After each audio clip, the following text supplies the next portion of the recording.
All right, good morning, everyone.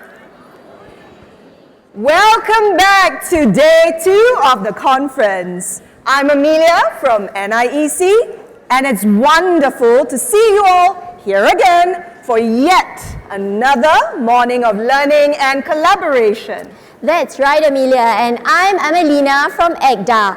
Welcome back to all our returning participants from yesterday, and a very warm welcome to those joining us for the first time today, as well as those joining us online. We hope you found all the concurrent sessions enriching and are ready for more inspiring conversations and meaningful conversations. That's right. And as we continue weaving a tapestry of quality, all the rich discussions have already begun to strengthen the bonds between our diverse community of practitioners. So each conversation, each shared insight adds yet another vibrant thread to our collective tapestry. That's right, Amelia. Today, we'll continue this beautiful weaving process, building on the collaborative foundations we've established yesterday. The patterns emerging from our shared experiences and expertise will guide us towards even greater excellence in the early childhood development. That's right, and yesterday's discussions on emotional development as the brain's first curriculum certainly set a powerful foundation for our continued exploration of quality early childhood care and education. That's right, Amelia. We often hear the phrase, "It takes a village to raise a child," but in reality, building that village, especially one between families and schools, can be deeply rewarding, yet incredibly challenging. I truly agree. And when conversations touch on sensitive topics, misunderstandings unfortunately can happen, despite our best intentions. So, today's keynote is all about bridging those gaps through empathy, positive communication, and willingness to see things from different perspectives.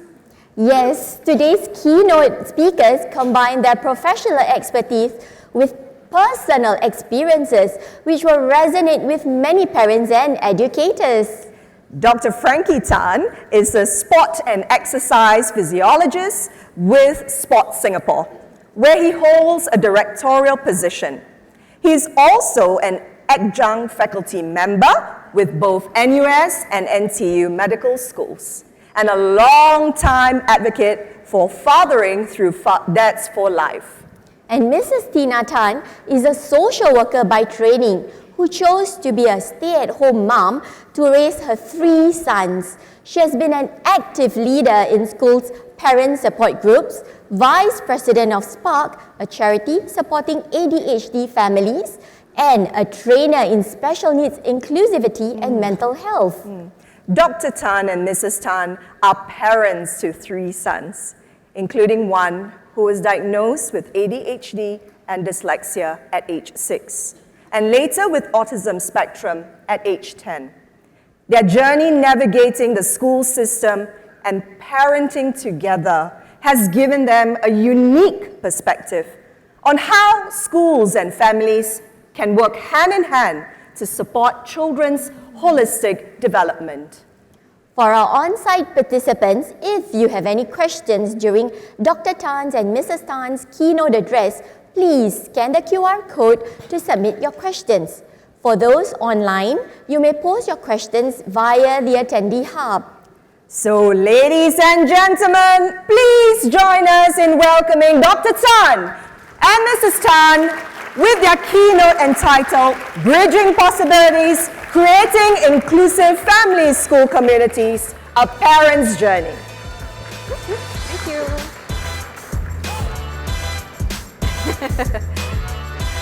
Good morning, everybody. Good morning. We are delighted to be here as a couple.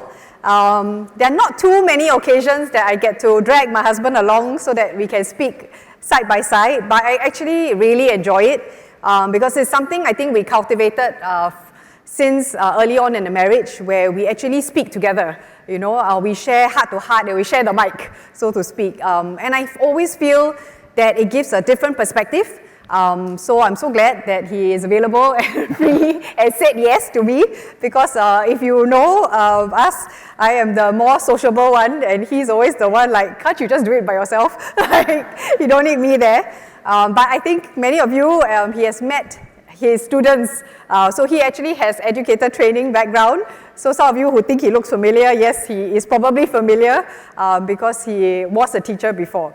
Yeah, so we're very glad to be able to share from the heart of parents today. I think you have heard a lot of science and research and all of that.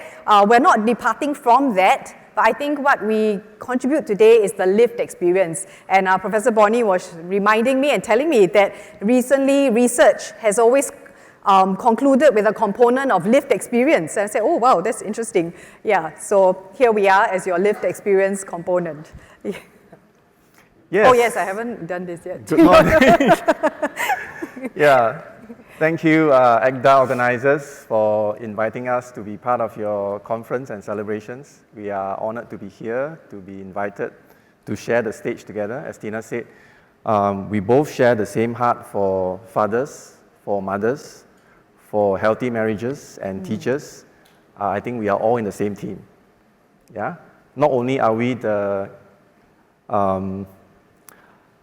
what was the word that Dr. Randa used yesterday in the keynote? The same thing. Is it climate? Yeah? Yeah. Emotional climate. Yeah, I lost that word. Yeah, I remember that. I caught that. Yeah, not only are we the emotional climate for our children, we can be the emotional climate for one another. I think peer support is very important, parent to parent, teacher to teacher, parent to teacher as well. Yeah, so we are delighted to be here to share our journey. Thank you for the opportunity. And for all the teachers here, we stand with you, yeah, in the same team. We all belong to the same village. So we want to appreciate you. We want to applaud you for your unseen efforts. The words that come to my mind is dedication and perseverance. I think you need a lot of dedication and perseverance to stick on in this journey. You are too precious for us to lose you. As Prof. Bonnie would say yesterday, we have a lack of teachers, and I think you are precious, and we hope that you can be equipped, you can be affirmed and encouraged, in your journey. Yep. So yeah, we want to take this time before we jump into our content to just thank you, as Frankie has done, and to appreciate you. I think you are definitely not appreciated enough in Singapore. It's very true that because you see them 7 to 7, unfortunately, parents are very demanding and we are often unkind and mean, okay? And I use the word we because I think even though our boys have grown big, I'll show you, oh yeah, you see them in the picture there. They're already 22, 21 and 16, okay? So we have a transition year. Like today, we dropped our youngest, who's 16, off for school for his last day of school. He's graduating today. And then, we are here talking at an early childhood conference. And I think that is our heart. I was just sharing with Frankie that, I always felt that I never want to forget the journey of a young parent. And every time I say this, I will want to tear. Because there are so many parents who go ahead and then they look back at the young ones and go, you poor thing, like I've been there, But imagine you are taking care of that group and you can't just go, chuck them to someone else. So it takes a lot of heart to be in the EC sector, and I really applaud you, I really thank you. It's not easy. I think we are squeezing more out of you than we are appreciating you. So we are friendly parents here today, and that is our tone of voice, don't worry. We will share our ups and downs so you get an idea of our journey and why we share this heart like we do. Okay, so by way of introduction, I will mention some major milestones of our family. I first met Tina at the youth center way back in 1999. It was a very small youth center, literally a handful of staffs, and Tina was a social worker there. So at that time, I was still a teacher with MOE and also a volunteer at the center. I met Tina when we were engaging with youths who are at risk of dropping out from school with fun sporting activities aimed at character building.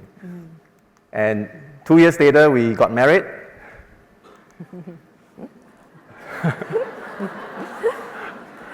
Our number one son Mark came along in March 2003. From then on, Tina committed herself to be a stay-at-home mom. Because of her background in social work and psychology, she was convicted of the importance of parenting our children as much as possible. And 20 months later, in November 2004, our number 2 son, John, came along. Not too long after that, in 2006, just before Mark turned 3 and John was only 15 months old, we were relocated to Australia for my work and studies. So in the early years, our first 2 boys started their preschooling years in AU. And Paul, our number 3 son, was born in June 2009. And at the end of 2009, we all returned to SG in time for Mark to start P1 in 2010. And John would continue to go into K2 at PCF when we were back. I have 4 memories of my first year, my fathering journey in the first year that we returned from Australia. I remember walking all the 3 boys out to school in our humble neighborhood every morning. I really enjoyed that morning regime. We'll first walk Mark to his primary school, just a few hundred meters away from our home, by 7:30 a.m. And then for John to be at his PCF before 8 a.m. while pushing Paul in the pram. Yeah. Then I'll come home, get changed, and get to work. So that has really, got me to have a lot of fond memories during that first year when we were back. We were so excited to be immersed in our community, and that was when I was doing this slide, looking through the pictures, it really warms my heart for that.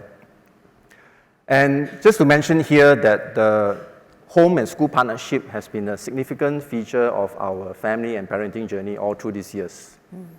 Yeah, we grew into it, and we're very thankful, all the more because of the challenges that our sons face. So John, our number 2, the one on the leftmost in the picture that you see, he was the one who plunged us all into the area of special needs. Since early childhood, even when we were in Australia, we knew that he was differently enabled. Yeah, and then eventually, when we returned to SG at 6, he got diagnosed with dyslexia and ADHD, and later on at 10, he was further diagnosed with autism spectrum.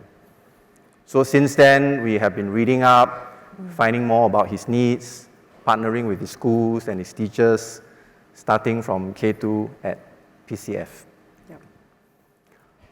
First, we have to learn not to blame each other. I think it's easy to blame and bark at your spouse, and we could also blame ourselves, especially the mothers. And in the pace of life and the outsourcing model in Singapore, it is also very easy to blame the teachers in school and other carers, like the grandparents who may dote on them, or even domestic helpers and so on. During K2, there was a period of time when John had a lot more meltdowns and school refusals in the morning. Later on, we discovered that the main teacher that Tina had communicated about his special needs with was on long-term medical leave and was replaced by several other relief teachers who didn't know about his condition. So John liked to walk around the class whenever he finished his work, and his teachers were just not accepting of that. They found that it's too disruptive to the class. And very sadly, John shared with us that he didn't want to go to school because he didn't want to be the naughty one to be singled out every day. Yeah. At that time, I found a very useful strategy, which was to literally run him down every morning before school started. Yeah. After dropping off Mark at school, by the time we reached his PCF, we still have a lot of time to spare. So I would make him run back and forth at the badminton court just behind the PCF. And to make it fun, I would count the laps for him, I would time him. We would do that for about 15-20 minutes. Yeah, and he will happily do that. And we realized that by doing that, that regime actually helped to stabilize his energy and his mood when he got into class. Yeah, so that was really good.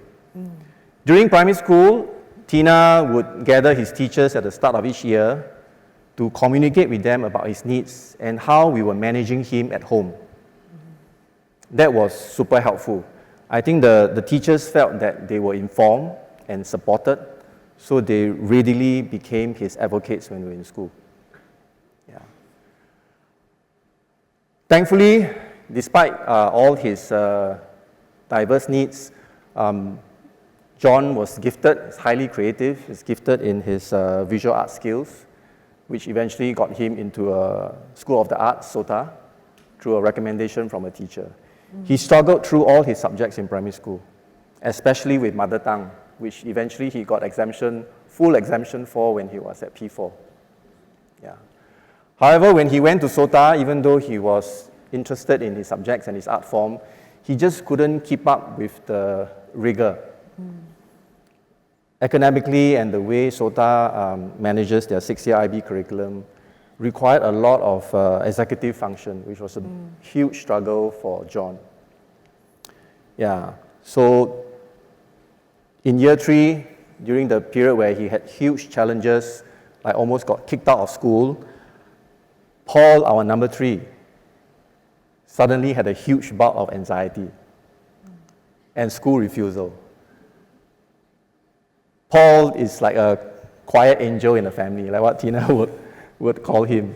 Yeah, so it was shocking to us that that was just before COVID. Yeah, even though Paul loves to learn, somehow the school environment had become a turn-off and a big trigger.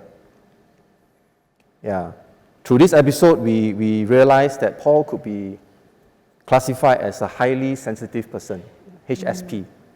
And HSPs are known to have heightened environmental, they have a heightened awareness to environmental subtleties.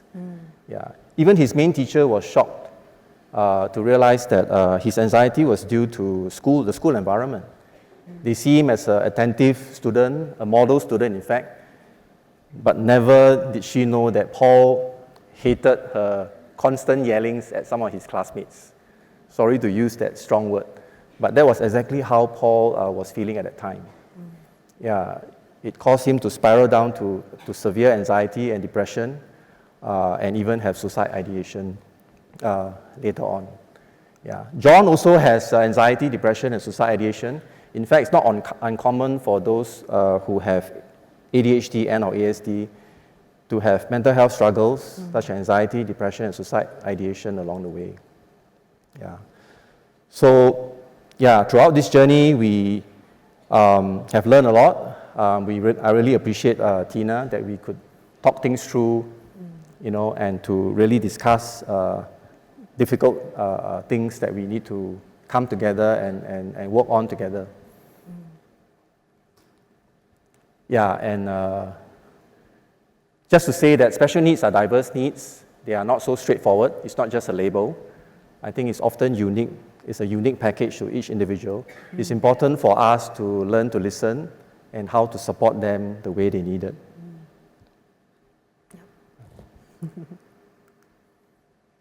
Yeah, so I think when he was diagnosed at 6, so this is past, a lot of our sharing will be mainstream school sharing, yeah, so past EC journey, but yeah, take it in for what, for you to see that, the environment that you all provide in the EC sector may not always be the bubble that will continue to protect them all the way. Actually, my number 3, the one who has that shocking Paul, who had anxiety and depression, he's the one who would come home to say, I love school, because of his EC experience, and in Singapore.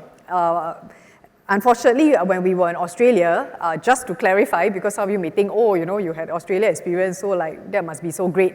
Actually, they had a very bad experience, my first 2. Traumatized actually, because they had very old school teaching style. Crazy, right? Australia is supposed to be like, a good thing, but no. So yes, it's not like, wow, go Australia means you have good experience, not all, okay? You would know that quality differs person to person, literally. But number 3 was the only one. He would be bouncing off to school and say, I love school, and he actually continued to say that in his lower primary. It was only till maybe he stopped saying for a while, and then by P5, the beginning of P5, 11 years old, he started the year saying, I hate school. And he couldn't articulate why. And then we started to find out about all this that unfolded. But the story is a bit more about number 2. When he was diagnosed with the multiple needs, ADHD and dyslexia at 6, right, K2, we went into primary school, and I, as a social worker, was thinking, how much do I say, right? You just submit the documents, the diagnosis, and then just sit back and wait, or what, right? I mean, he was my number 2. My first one didn't have any needs, so I didn't have to communicate that much. But I realized, and being, I guess, the person that I am, I just felt I have to say first, okay? So I think it's important for us to encourage parents to say first. You will be surprised, even until now, parents are so afraid of, like, I say already, then they will mark my child.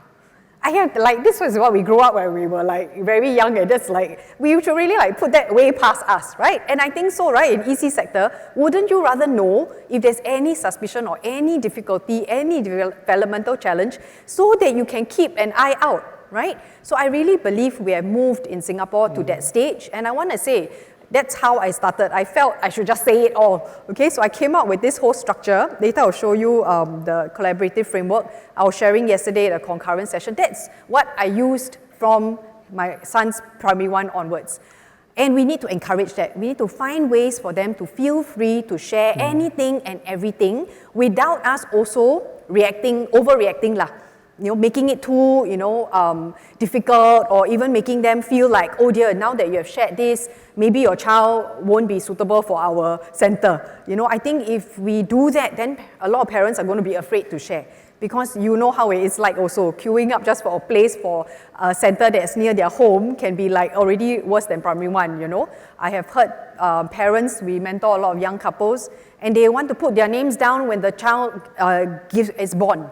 And that was not like that in Singapore years ago. Now it's like that just to get a space in what they feel is a good child care center. Okay, so let's encourage parents to say it first. I came up with a way to say it all to the teachers, and I'll say, hopefully you don't see all these that I have seen, but if you do, come back to these documents, right? Come back to what I have said, and I have first told you, so I'm okay with you coming back and telling me. And I will include things like he will get triggered, and he might be aggressive, he might be angered, but I will also include he's willing to say sorry. He will be willing to reason with you. He's not like he's, loses his temper and then he's unreasonable. He will actually apologize, but you need to work it through with him. So I wrote all these things. I learned to say it first.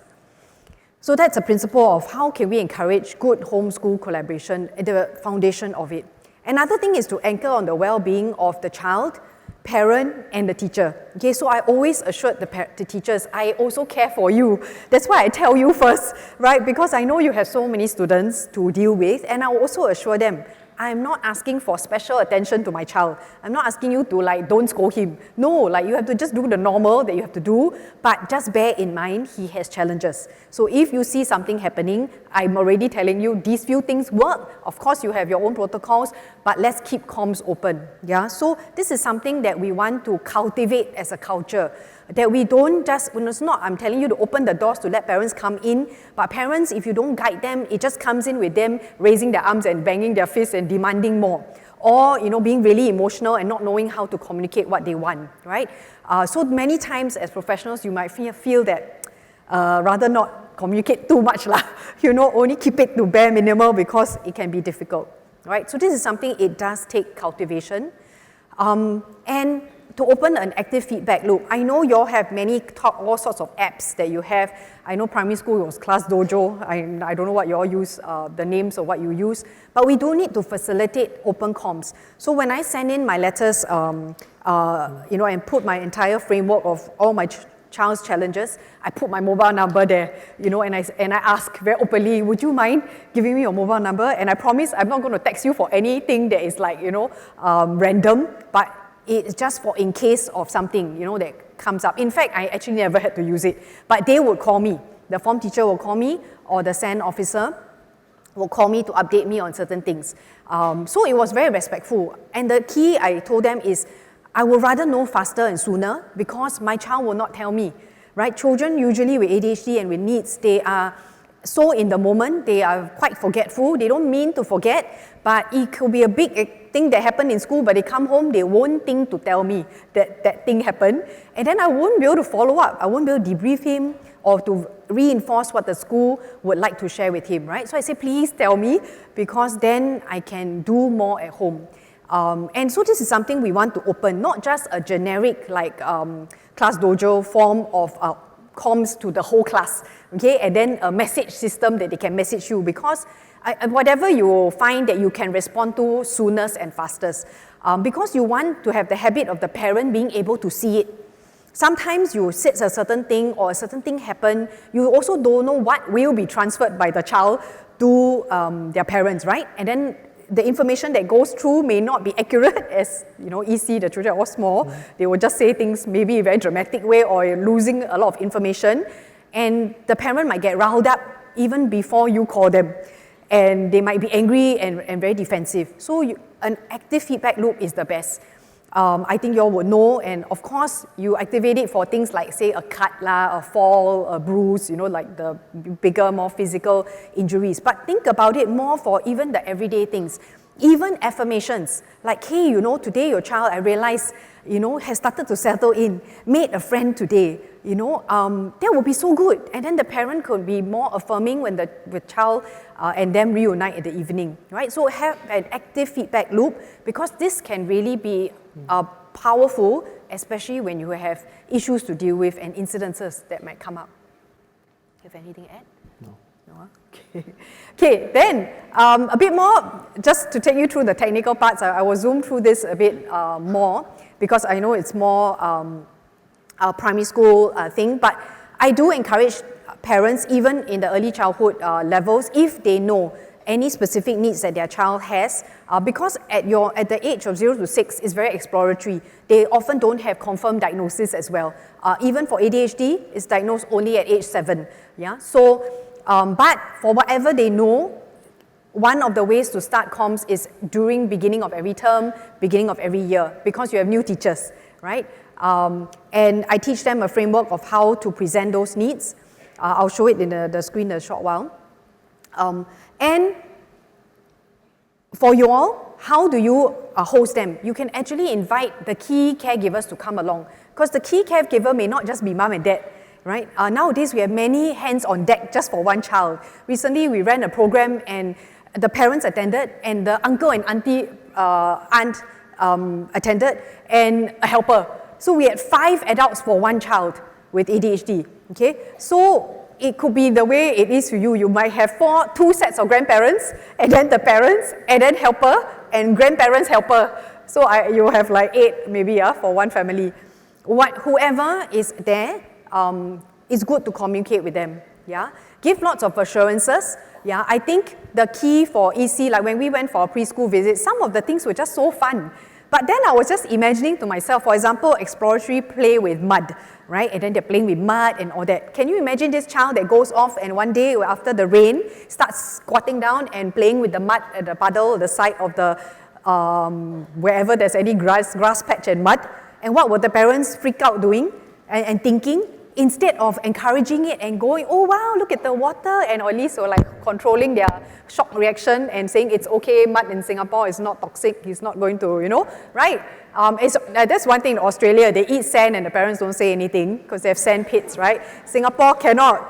So there has to be like that, some comms about even the creative things you're doing, because otherwise you, at home you, dirty, cannot touch. And then the child will panic. In school, I can touch. Then when I come home and outside, I cannot touch. So to him, he's like, what is mud?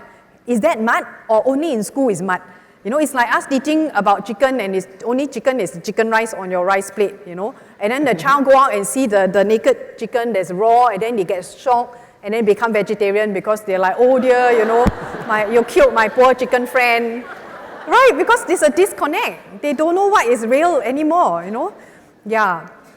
What has worked? Okay, a good way to comms with parents is, we have done this and it really works. And that's something that you could probably translate to your home setting as well, right? and create opportunities for closer comms. So I'll always say, this is what I think might work, but it may not work in the school context, right? I mean, as a parent, when I say to them, so even the other way around, when your comms and you say it's worked, but I don't know what your home context is like, please let us know if there are other considerations. For example, sometimes we may say something and it doesn't always work. For example, just a joke, when my number 2 is growing up, because he has social comms deficit, right? So I was very clear about certain things I have to tell him. Like, for example, he will make jokes that are not so appropriate, they are not very funny either. And then I'll tell him, that's not funny, John. You know, I'll tell him that like that, lah. Very honest, right? And I had to tell him because sometimes he will make these jokes with other people and then they like also kangko, want to laugh or don't want to laugh, right? And then number 3, so number 3, the little angel who's like, you know, later on had anxiety, but he's no neurodivergence, goes to kindergarten, and one day the teacher calls me up and says he made a student cry. A girl in his class cry. And I was like, wow, what did he do, right? This one is like not the number 2, this is number 3.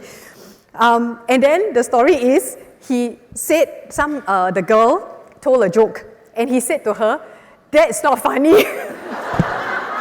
And then I was like, oh dear, so now I have to, my social comm be so explicit for number 2 because he doesn't get it. But number 3 just went, yeah, that's quite clever, right? So he just told a friend and the poor little girl just cried. I recently reminded him of this and he was rolling his eyes and laughing away, thinking like, ayo, like you see what he had, had to go through. So create opportunities because you never know what works and doesn't work. And maybe they have a condition, a sibling with needs at home or a certain thing, right? That then this child is more comfortable doing or saying or not. Yeah, find out a little bit, okay? This is the collaborative communication framework that I shared yesterday. I know not all of you attended it for sure, but it's just a way, you all will get the slides later, you can go and take a little bit of a look. It's a way of what I used to communicate with the teachers. Make it more specific, put it in a table so that it shows a more professional approach, even from parent to teacher. Okay, so this is something that, this one is from teacher to parents. Our voluntary efforts in the boys' primary school has really helped us to foster a very close relationship and deep connections with the school leaders, the teachers, fellow parents and pupils. Tina chaired the parent support group and I championed the fathers group riding on our national That's for Life movement. We did that for 12 years, spanning across 3 principals because all our 3 boys went through the primary schools. Yeah, we did our voluntary efforts not because of points to get our boys into the school. After all, it is not a high profile or sought after school. We volunteered our time because we really want to immerse ourselves in the community of the school and the neighborhood that we were in. In fact, over the years, we also helped some neighboring schools kickstart their PSGs and fathers group. So throughout each year, we would organize and facilitate various events, programs to support parents in our parenting journey and also encourage collaborative partnership between parents and the school. So this platform of volunteering has really helped us to build a very authentic, very trusting relationship with the school, which was really helpful, when it came to situations where we had difficult conversations to be had. Yeah. Not just for ourselves, but also to help other parents do that, for their own situations as well. And just to mention that not just John's issues throughout his primary school years because of his diverse needs, even Paul, when he had that issue anxiety at P5, it started a whole dramatic journey that in the end he missed most of his P5 time in school, and in fact the entire P6 he was out of school. Yeah. You want to add a little bit about Paul's P6 year? Yeah, so because of that many years of serving in the school, I had all the key phone numbers on my WhatsApp, right, as a PSG chairperson. And we worked very closely. I served the school in doing family programs and all that. So I have the counselor's contact as well. So I had, in a way, all the resources there, but our son still struggled. It was very hard for him to go back to school, and eventually, even the vice principal and the counselor told me, you don't have to text me every day that he's not coming today, because it went on like, it was like from 1 week to 2 weeks to 1 month to 2 months to 3 months, and he just won't go back. Yeah, so I think in the end of the day, they were very supportive. You know, they were of course all very shocked as well, because this number 3 we had no problems at all beforehand.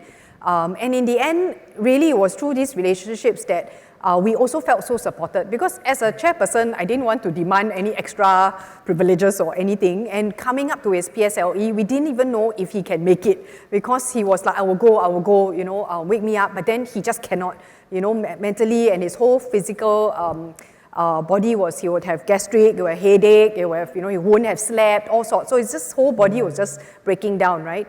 And leading up to P6, they allowed him to come to school to take the exams, not in his uniform, because he said like whatever it takes, you know. And they helped us to apply for being in a separate room. They managed to even apply for us to get mother tongue exemption, even though he only has mental health conditions, no learning needs at all. So it's a lot of things that went alongside because of all this close relationship that we had. And the best thing was, during the exam, he was in a separate room, and he came in a bit later some more, because he doesn't want to encounter all his friends as well, because he felt so embarrassed that he hasn't been in school, you know. And they told me, you can come and sit in the other room beside his separated room. Okay, so this school happened to create 2 meeting rooms way before COVID, and he would be in one, and I would be in the other. And then the counselor would be also with me and just floating around in case he needed a break. And this was something I never asked for, you know. So it was really special. I mean, we felt very touched that the school would look into his needs to the extent just to help him go through that last milestone, you know, of his P6. Yes, we felt really supported. In fact, the principal, the teachers were coming to us again and again to ask us, how are we doing? What can we do more? Yeah, even the school community, fellow parents, yeah, we organize so many activities throughout the year, and it's always oversubscribed. Even during COVID period, where we had social distancing rules, we managed to organize special father-child bonding programs in small groups. Yeah, so it's really that community spirit that we, you know, felt so encouraged and felt so supported. Yeah, so that peer-to-peer support, that connection between parents and school, really helped to build this kind of very authentic relationship that we really feel that we are all in the same team. Yeah. So that's why we really encourage the possibility of activating parent volunteers in the preschool setting, and even setting up parent support groups in the preschool context. Yep, and this is something I would love to follow up with any of your anchor providers or, you know, small or big centers, because their key component of parent outreach, right, and parent engagement is having parents, having healthy parent allies and advocates who can multiply your voice. They can say the similar things that you are saying, but it will be received so much more gently by the parents because it's said by another parent. Okay? I think we're going to move a little bit faster. Yeah. The importance of engaging both fathers and mothers. Sorry, I'm the one that have to slow down how I talk, because he speaks much slower than me. And this is really the evidence behind Dads for Life, actually. Okay, mothers you usually have no problems getting mothers on board, and even for EC or then primary and secondary school. So very easy to get mothers on board, right? But research has shown there is the father's involvement in a child's life. There are strong sense of security that they get from a strong relationship with fathers, okay, father and child, that will predict the success in future life. Okay, it's the father relationship, not mother relationship. Meaning you have a very strong relationship with mother, that is very good and positive, but the success factor for them not going into crime, to illicit drugs, to addictions, or all of that kind of stuff, the key is a strong father-child relationship. Okay, so it starts at the EC time as well, because there are a lot of things that are very maternal, right? A lot of nurture kind of thing. So many things that the mothers find more easy to follow up on. But we need to find ways to include the fathers, right? Because it is very important and it's been shown by research as in very critical. We only have 5 minutes left there. Sure. Yeah. Okay, let me speak on behalf of Tina and perhaps mothers in a broad sense. Priority for mothers are often very much related to daily practical needs. However, mom's perspectives of the daily needs is often wrapped around an emotional response. Yeah, these are Tina's words, and I've observed Tina over time. Yeah. Somehow they are very emotional about the situation, even though their main concern are the daily practical needs. Okay? Men and husbands may not be able to fully appreciate or understand that, but we need to trust them. Okay? Mothers have their strength. They have the drive to find out about the root causes of issues. Despite all the emotional fluff, they may cry in the process, but at the end of the day, they have the strength to find out about the root causes. So men and husbands, don't shut your wives off. You need to trust them. You need to empower them to do the research. Yeah? Because the key thing is they need the husband's support and the peer support. Women and mothers find it easier to find peer support. In fact, it's a lot harder for men. So it's important for us to understand that. And when it comes to special needs and mental health struggles, these are things that will put a huge strain on marriages. Yep. It's not easy for husband and wives to be able to talk through things. You may have different ideas, different approaches about what to do, what not to do, or what is the problem in the first place. Yeah. So it's important for husbands to know that your wives or women are made differently. Okay? They may have their emotions, but at the end of the day, we are all after the same outcome. So don't shut them off, don't blame them, don't bark at them, talk to them. I really appreciate, Tina, that we can talk through things together. Our tagline is, we will make it work. Whatever it is, we'll make it work. Yeah. So for teachers, when you engage the mothers, be empathetic, recognize that they have constraints, similar to what the husband should do. Whatever the situation, no matter how difficult it is, let the mother know that we will work it out together. Don't just state the problem and who's to do what and that. Just affirm and assure each other that we'll work it out together. Be professional, even though the situation may be emotional. Take it in, be professional, state the issue, be clear, at the same time be able to absorb and empathize with the emotions that you see and feel. Yep. So how do fathers approach caregiving? It's a little bit different, yeah? And I think this one is a little bit more like, have to listen a bit, because here are mostly mothers, women, and mothers who are EC educators. They are very factual. Right? A lot more than having the feeling part, right? So the mothers are the ones you tell something, they almost like got tears in their eyes already, right? Because everything lends to a lot of mother guilt, like, oh dear, I should have this, or oh dear, there's a lot of self-blame, there's a lot of emotions. But fathers are the facts, tell me the facts, right? So what actually happened? So they are the kind who will start to drill you. So being mothers, so it's very interesting, right? Because your fathers, if you're communicating to a father, but then you are a lady, you are operating almost like the wife, right? Meaning you come from a point of, you might be thinking, I want to assure, I want to like meet the feeling part. But fathers need the facts. They need the facts, like did you investigate properly, like what actually happened, right? How come my child got cut? How come is my child and not another child, right? What was happening? They want to know the whole scenario and everything. But you can find that very daunting because they start to like interrogate you for the facts. Okay, and then you have a bit of flashback, like your husband asking you that kind of question, right? When something happened. Okay, but that's just the way they are wired. They are not into the feelings. They are like, just tell me the scenario, the situation, the facts, the context, the environment, and then we will go into problem solving. And that's the interesting thing, because the wives, because we're emotional, when they do that, we already feel they're blaming us. So as educators, when they do that to you, you also feel the father is starting to blame you already. Okay, because they're trying to like dig it out. Actually, they haven't decided yet whether they want to blame you or not, because they're still problem solving. It's true. But then their approach and their tone, right, sometimes can be just so daunting. Like, I don't want to answer you already because you feel like if I answer you, it sounds like I will incriminate myself.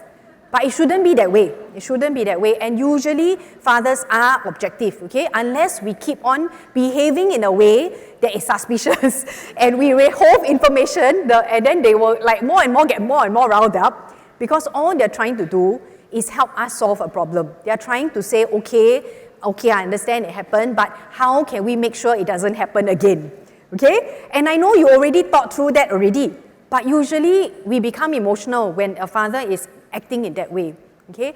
So the key is we need to have this tag team between the wife and the husband. So sometimes good to meet them both together lah, so that the wife will temper the husbands, you know, and say like, shh, can you just listen first, you know, that kind. So because she will be on your team, hopefully, being a woman, she will at least hear you out, you know, fully first. Okay. So here are some approaches as well when you are talking to fathers and preparing yourself. Remember, they don't need as much of comfort and emotional assurance. They want facts.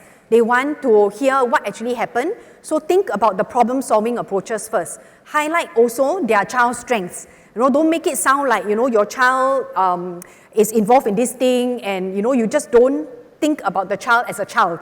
Right nowadays, parents are very sensitive about their children because they have much fewer children.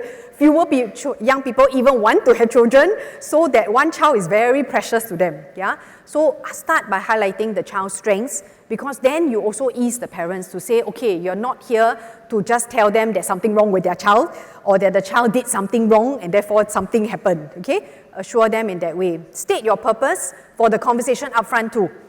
That's what happens in husband and wife conversations often. They wait and wait for us to make a point, but then we talk so long and we haven't really made a point yet. Or they are like trying to catch the point from all the things that we said, and they don't know which one is the point, okay? So, when you talk to men, please get to the point. You know, we are going to tell you today about your child's strengths, you know, and at the same time, there was some things that did happen involving your child, and this is what we're going to share, okay? And then you start, okay? Like that, So you keep yourself to agenda, must have agenda one, Whereas with women, it's not too bad. You can go all over the place and we can still follow you, you know?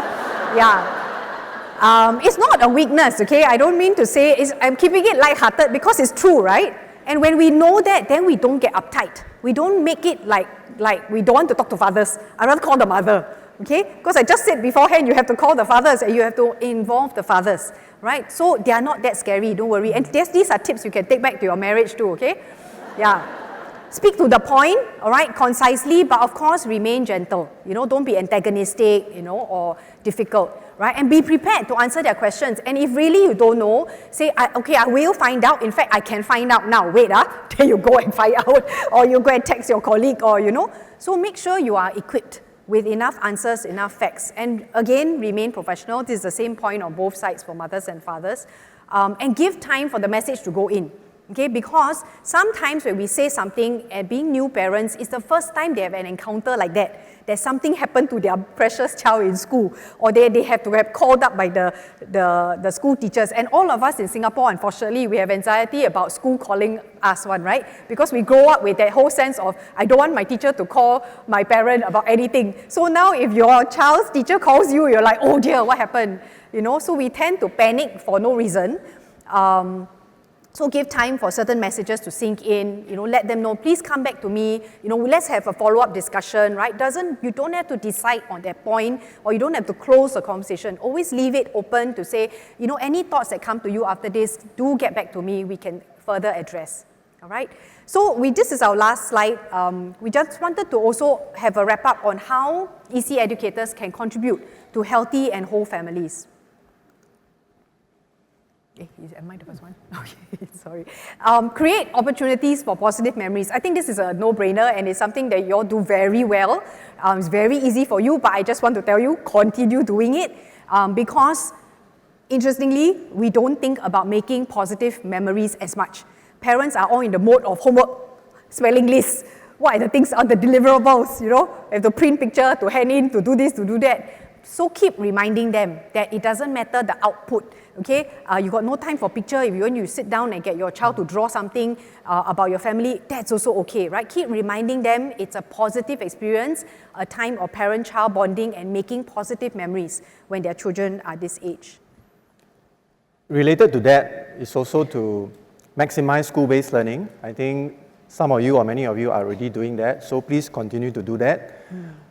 After a full day in childcare, you know, in school, it's good that when they reach home and be reunited with their parents, it's good for them to really have that peace of mind, to engage one another, to chat about the day, to really do things that is beyond the school curriculum, in fact. Yeah, even for our boys when growing up, it's such a joy to watch them learn. You know, after school, when they come back, they will go to the library and borrow all sorts of other books to read about. Not necessarily just focusing on the school curriculum. So don't let them bring work home to revise, to prepare spelling, to memorize certain things so that next day when they go to school, they can perform. Yeah, just give them that peace of mind to be able to go back home and just relax with their siblings, with their parents, find out more about, you know, what the parents do at work, and then the parents can talk to them about things that happen in the school rather than just zoom in on homework. Yeah, I know this is a bit controversial, but if you think about it, most schools now are 7 to 7, yeah? So if they cannot do learning during the 7 to 7 period, and you expect the parents to follow up on spelling lists and things here and all that, you know, that means we're not using that 7 to 7 effectively for learning. And learning can be fun, even for spelling or things here, right? So think about it that way. I hope I don't put a lot of pressure on you, but the key is we do need to incorporate some of these positive learnings that they are learning accidentally, right? Rather than push it all on the parent when they're really just trying to settle them for dinner and then bedtime and all that. Wow, out comes the spelling list, out comes the things here, and some of them cannot, you know, of course, spelling can read most of it, but things here, one must go and Google Translate, and, you know, they themselves don't know how to read, right? Yeah, large number of Singaporeans. Make learning fun, right? So make sure that all of that is, you know, teach songs, go back to all the simple things that we used to grow up. Don't have to be too newfangled, you know, sometimes. Some of the old things are really good for teaching and promoting whole body learning as well, okay? The next point is to encourage school drop-off. Depending on the context of your school, if you notice that many of them are being sent to school by grandparents or helpers, perhaps you want to create campaigns to encourage, you know, dads to drop their kids off in school, for example. Walk to school with dad or walk to school with mom, create photo booths, you know, take pictures for memories, or even create small breakfast table, encourage, you know, parents to drop their kids off at school, and then they can get to meet the teachers, they get to meet fellow parents. That's how you can organically support and encourage one another. Little things like that. Yeah, I think it's helpful for the various schools to think about what strategies you would like to use, so that you don't only call the parents in when you have an issue to talk about. Make it a daily affair so that you can constantly engage one another. You can celebrate the victories, then when you come to battles, you can fight the battles together. Yep. In the primary school years, Dads for Life had this back to school with Dad. So January 2nd, right, when it's January 2nd, the first day of school on January, they would promote and they will have goodie bags that will distribute to as many schools that were involved, and then they will send like a photo booth, like a banner or something, and then we will take pictures. So every dad that comes in will get the goodie bag, and then they take a picture with their child. And then a whole montage was put together across the whole Singapore and sent back to all the schools that were involved. And that was actually very fun. I think for Frankie as well, over the years that we plowed into our school and the area, right? So every morning when he walks the children to school, right, the cars or the other fathers who also be walking their children will be waving at him and saying hello, good morning. Even the car will wipe down the window and like, hey, Frankie, you know, and when people will walk with us, they always laugh, you're like MPs or what. But I say, no, we are just serving the school in a neighborhood. So that was the beauty. We chose to send our children to a neighborhood school so that we can walk back and forth and really serve the families, right, that journey together along the same timeline as us with children that age. This one is a bit more radical, okay, so I'll just chuck it out there, but call me and we can have more further discussions. These are just ideas. Can we not activate volunteers from the get-go when the children are sent into your center? Yesterday we had someone share about induction. I'll ask about that. Training for parents before the child enters your childcare, right? So this can be some kind of an induction, and anything, as long as, for example, half a day for one parent within 1 year. I think that's very doable for them to claim that time or that leave off. And you all can incorporate it into your day. However you want to have it, where every day you have a group of volunteers, maybe one per level or one per class, something manageable. I know your classrooms all differ in size, okay? But the key is when you start them in when they are fresh and they are positive, they can become a very positive influence. And they can share with other teachers, other parents, what's happening in the classes, right? And that they are the ones who also start to empathize because they realize like, wow, I really cannot tahan, you have like how many in your class, right? And they start to be a lot more positive because they are seeing what you are going through. So don't just activate them to do things like take home craft and cut and then return to you, that's it, or donate toilet rolls and tissue boxes. It's all very hands-off. See if you can incorporate them to be in the school more, not just for nice outings, but for the everyday. They can even help to scoop food, in the kitchen or whatever, and activate them for all sorts of roles. They also help to elevate some of this workload of your teachers, but they can be very actually positive influences, and that's where we can start to recruit them to do parent peer support groups and things like that. Okay? Yeah, so that comes to the end of our presentation. We do have some Q&A, so I think we have overrun a little bit. Thank you so much, Dr. Tan and Mrs. Tan. Let's hear it to them. Got you to a seat? Oh, yes. Sorry. Wow. Amazing. I could hear all the agreements and nods and so on. I think we can truly resonate with what you're going through and what you've shared today. And I think your insights today have truly enriched our understanding of inclusive practices. Thank you for sharing it with us. Your vulnerability and authenticity of your sharing today, I think, really inspires a lot of families, moms, dads here, and of course our educators in our community. So everyone, time for Q&A. And just for our live audience, we've got some microphones in the venue. So if you do have a question for Dr. Tan or Mrs. Tan, feel free to approach the microphones and ask your question. But as they warm up and think through any questions that they have, we do have some online questions here. And I'll start off, wow. They're coming in very furiously. Okay, so talk very fast. Yes. Absolutely. Okay, so we have a question here which is related to your one of your principles of communication that you shared. And let me just activate this so that we can see it on screen. All right. So first question: how can we encourage parents to speak first? And how can teachers approach this topic? Yep. I think like for primary 1, they would always have a first day of school teacher's letter. So I think it's not different in kindergarten. This can be something that will be sent out, and you can actually send out a form, or send out something that looks nicer than like a Google form because it's so formal, right? Like a little card or a little something with a few lines and say, how can I support your child better? Or is there any special thing about your child that you would like me to know? So that I can take in to better care for your child. And it can be anything, right? Like the parent might say, oh, his favorite color is this or something like that, like something that's not very critical. Or then it would give the chance for some parents to say, or you can put in parentheses below, nothing is, rather like share anything and everything, kind of thing. Or like including any challenges that you might have.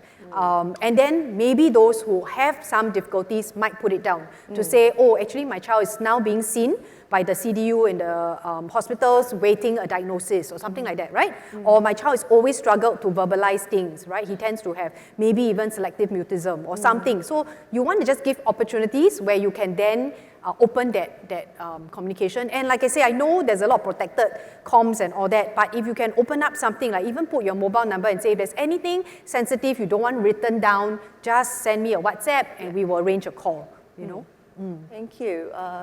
Dr. Tan, anything to add to that? Okay. Our live audience, do we have any questions for Dr. Tan or Mrs. Tan? We do have a question with A lot of votes, so we've got to take this question. There's a question here, if we could turn back, or rather if you could turn back time, what would you like the preschools to do differently to support your child to transit to primary school?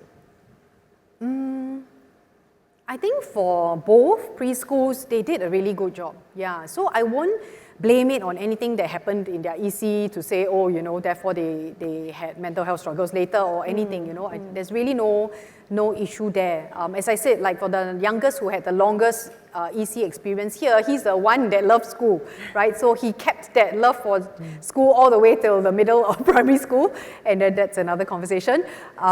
So yeah, they exposed them to visit actual primary school. They brought them to a neighboring primary school, go and, you know, go for recess and all of that. So the usual that many of your ECs would do, and I think that was great. Yeah, that support was, yeah, with nothing much to add on that, I think. Yeah. I agree with Tina. I don't think we hold anything against the preschools. In fact, we often take it upon ourselves to do more. I believe the schools and teachers have good intent. Sometimes it's actually the parents who may put the teachers in a certain, you know, spot, you know, to have that fear to do certain things or not to do certain things. So I think if we can see that we are all in the same team, that will really be helpful. Because teachers, you are parents yourself. So sometimes it's the irony, right? If you are parents yourself and you fear talking to parents, then you got to ask yourself why. Yeah. So let's work together to remove this fear so that we can trust each other. Because if we believe that we are on the same team, then we should be all after the same outcomes. Yeah. So parents, as teachers, if you are a parent, you also need to wear a parent hat. Yeah. See, like schools, we tell schools not to let the kids bring homework back. Then if, for some parents, if you are very kiasu, right, they say, how come this school is so lousy? Never step up the rigor. So you have not given homework to my child, let me go and get other homework to let my child do. You know, so you add on to it. Yes. So we have to not add on to the system that, you know, we think is not favorable. Yes. So I think as parents, we take it upon ourselves. We want to look at teachers having the good intent. Of course, there are some teachers who may need more equipping. Yep. So we do our part. That's why we are advocates for parents speak first. We share our part, then we make ourselves vulnerable so that it's easy for the teachers to be hopefully vulnerable as well. Then together we can work as a team for the benefit of our children. Absolutely, and if I can loan your tagline, we'll make it work. Yes, indeed. We do have a question here directed to Frankie. Okay, so On dads, is it? yeah, I believe so. So, Frankie, how did you cope with work, being the sole breadwinner while being present with your children? And for Tina, how did you manage caregiver burnout, being the primary caregiver or stay-home mom? Okay, I'll start first. Yeah, go ahead. Thank you for that question. It's a question that I ask myself and I discuss with Tina almost every other day throughout our lives. I use the term calibration. At the end of the day, when I come home, I will talk to her, I will calibrate. You know, mirror, mirror on the wall, how am I doing on the work front? Mirror, mirror on the wall, how am I doing on the home front? I think for men, both mirrors need to reflect to you a positive image. If you are doing so much work in the office that when you come back home, you have no more buffer to be involved in the family, and you chuck everything to your wife or other carers, then I think the home mirror will not reflect a positive image to you. So that's very important. So that calibration is important. So throughout the years, you know, parenting and working life is a long haul, right? It's a marathon. So we need to pace ourselves. And it's a good question that you ask, because truly there's a lot of pressure at work, especially when you grow older, when you take on more senior roles. In fact, what I didn't mention is that during Paul's dramatic journey of not going to school, I actually stopped work for a year with the blessing of Tina. Tina was a stay-home mom. I was a director, and I stopped work for a year. Yeah, so we had no income for that time. We just depended on our savings. Yeah, not many people would do that. Even my boss asked me, "Are you sure you want to do that?" Yeah, but I took the courage, and Tina supported me. And that is something which I will often share with other fathers. Yeah, if you feel called, if you feel convicted to do what's best, do it. Find like-minded people to support you. Otherwise, we will all be in this same conveyor belt that we don't like. Many of us are living and following a conveyor belt that we don't like. So if you think that there's a better way out, feel free to step out of the conveyor belt and then go back again. So after stopping work for a year, I went back half-time, I went back 2/3 time, and then only a couple of years ago, I went back full-time. So that's how I manage. Yeah. You see me tearing up a bit because I think how I managed my full-time job at home was through his support. I think being able to hear his support for me and to actually feel it in a practical sense was very powerful.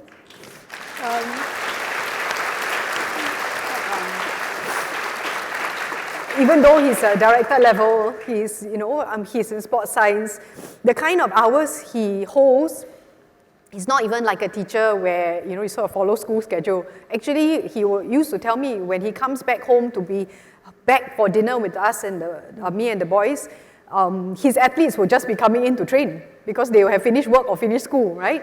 But he would really make that effort to disconnect so that he can connect back with family. When he came home, he would be very hands-on. He would see whatever that's not done. He won't ask why. Dinner half cooked or laundry half hung or whatever it is. He would just go zoom around the whole house, do one whole round of sweeping, cleaning, putting things away, and just support me. And I think that is very powerful. In fact, we were reflecting. Thank you. The reason why I could do so much on the volunteer area with parents, PSG, and all of that, is because of his support.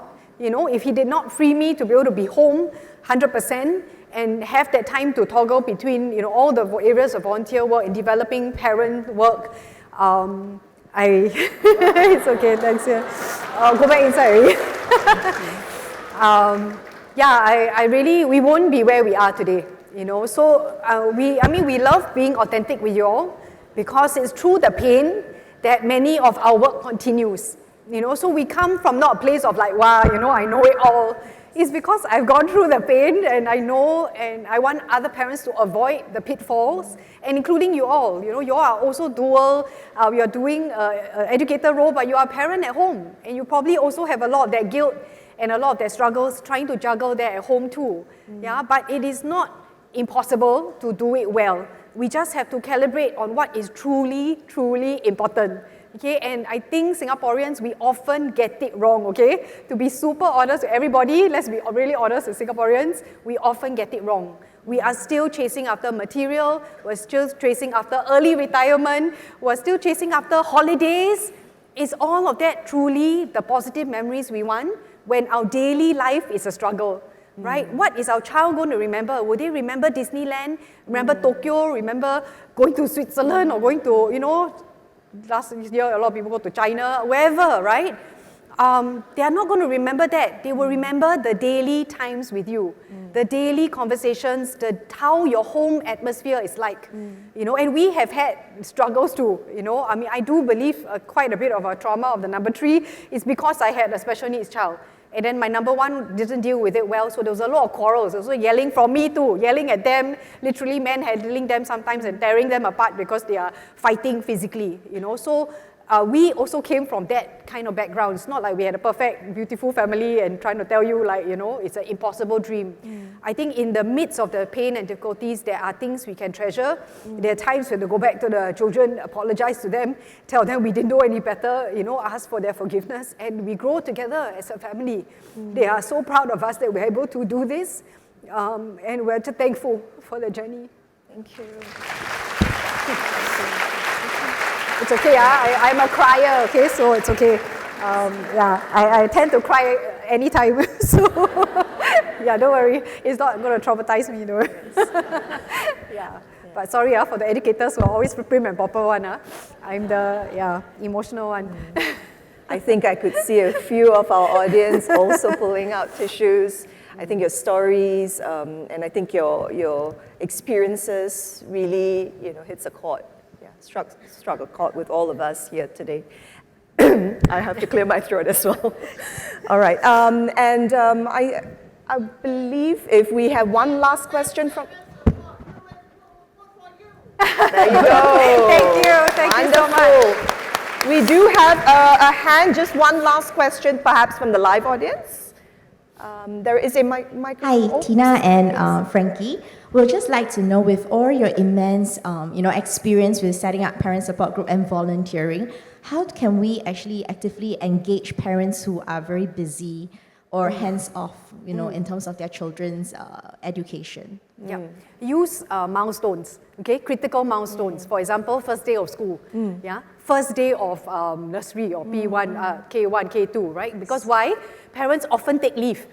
They are so exhausted after their own December, November holidays, they will take leave to send the child in for school. And then they have nothing to do, they go sit in a coffee shop or whatever, right? So in primary school, we used to get all the parents of P1s in on the first day of school. They will drop the child and all be so anxious and waiting for recess observation time, right? They will come and watch recess. So the PSG will get them all to the AVA room or somewhere. I know difficult for some of you, but resourcing-wise, you can always book like multi-purpose hall near to you or whatever. Do something that is suitable. Initially, you may not get everybody, which is fine. You work with those who come. Then you can have all your induction time, your sharing of, how do we want to have exploratory learning, how we want to not have a stressful environment. Share all that you learn here in terms of like, hey, emotional, social learning is more important than learning and focus, okay? Like that has to come first. Or like, okay, EF, with any level of stress, EF is out the window, right? So zero amount of stress is helpful for EF learning, for example, So different things that you learn, share with them, then they can be on board for the rest of the year. Right? Yeah, Children's Day, Teachers' Day. There are many times that parents do try to avail themselves, but once it becomes a habit, and then other parents preach it. So we as parents preach it, on the first day of school, P1 orientation, we will share, and we'll say, save at least one day a year to volunteer in the school. I will tell them that. And then they will try. And I said, for like you are sometimes 2 months old, they already come in. So you also have 6 years with the child. I said, 6 years, you can definitely have 1 hour or 1 day out of your 6 years to volunteer, can't you? And if their parents feel it that way, then they don't feel the pressure also to volunteer, because it's a danger, they also feel pressure to volunteer. But then they will hopefully free up and invest the time to come. Yeah. Related to what Tina just said, right? Encourage them for that little time that they can commit, not about a lot of time that they can't be there. Yeah. Even 1 day a year, 1 day a term makes a huge difference. I remember organizing a father-child camp. This is a signature camp that we organize every year at the start of the year for primary 1 student. We often organize it after the first term, that means during the March holidays. Okay, it's a signature event that I would organize in the school, overnight camp for the father to come and stay overnight, with the child, and then we will have treasure hunt, for the child to show the father around the school. It's amazing. And for a particular year, I managed to connect with the father in the middle of the night at 2 a.m. Yeah, he wasn't sleeping at that time. So as he was sharing with me, we both shed tears together and I hugged him. He told me, thank you for organizing this event for me to be in this space with my child. Because he works in Batam and he's only back to Singapore twice a month. And he timed it such that he could be back in Singapore just to come for this father-child camp in school. So when he shared that, he teared and I teared together with him. It's so amazing, and this will be a memory for him and the child for the rest of their lives. It's so impactful. Yeah? So for many days, because of work, he cannot be around. Just for that 1 day in that month, because we created that opportunity, he came and he was so impacted. That really warms my heart. Yeah. Thank you. Thank you so much for the work that you do and also for sharing with us the perspective of parents. That's so valuable to all of us. Thank you. Absolutely. Thank Thank you. you. Thank you so much, Mrs. Tan and also Dr. Tan. And I think, as we move forth in this journey as well, I think one of the great principles that you shared, principles of communication, anchor on the well-being for all. I think it's a good, way for us to move forth in this. And remember the tagline. What's it again? We'll make it work. Well, Thank you so much. Thank you. So sad to say we've come to the end of our Q&A session. If you'd like to connect with Dr. Tan and Mrs. Tan, you Please can. feel free. Yes, please feel free. Your insights have been very, very, I think, helpful for all of us in creating the inclusive family school communities and also enrich our understanding on inclusivity. Thank you once again. You're welcome. Thank you, everyone. Dr. Tan and Mrs. Tan, do we say your it? courage in sharing your family's journey and your practical insights have provided our community with invaluable guidance on creating truly inclusive learning environments. As a token of our appreciation for your sharing today, we'd like to invite our Assistant Chief Executive Officer of the Early Childhood Development Agency, Ms. Ng Mei Ling, to present both of you with a gift from ECCDA. ACE, please.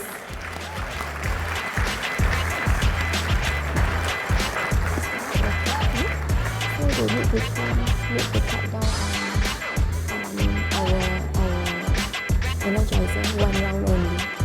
So just that one round hype up and then.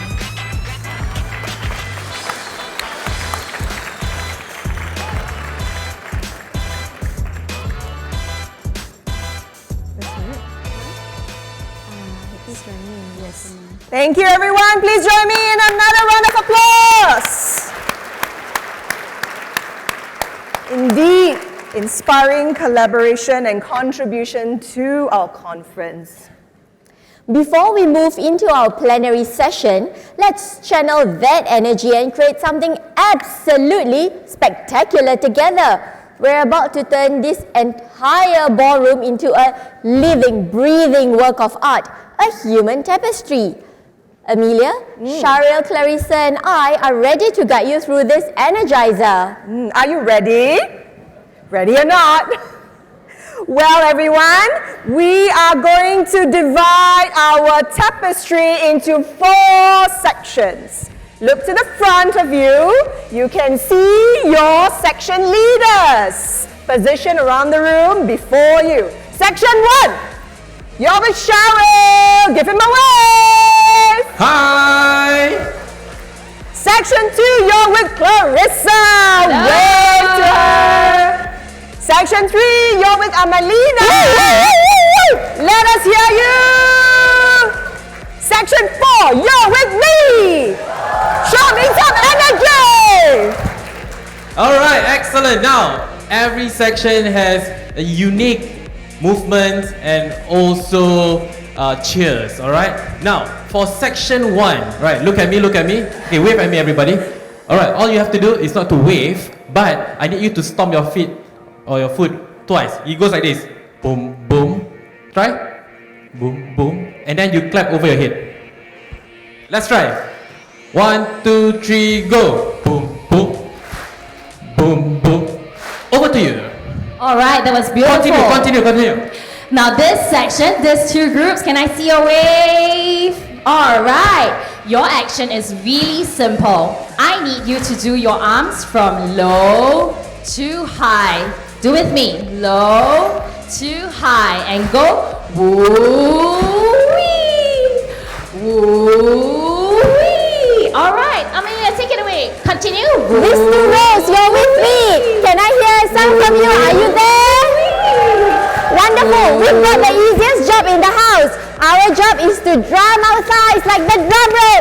You're seated. Can I hear it loud? No sound. These 2 rows, louder. Louder. Excellent, Amelia. Wow, my section, are you ready? Yeah, your action is a hand trip over your head, but you gotta go woo! Keep it going, woo!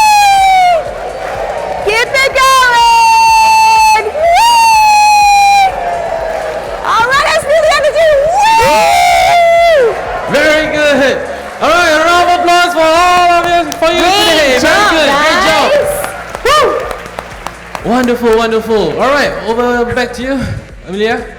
Yes, you know, when we actually collaborate and weave our strengths together, everyone, we could create something very beautiful and meaningful.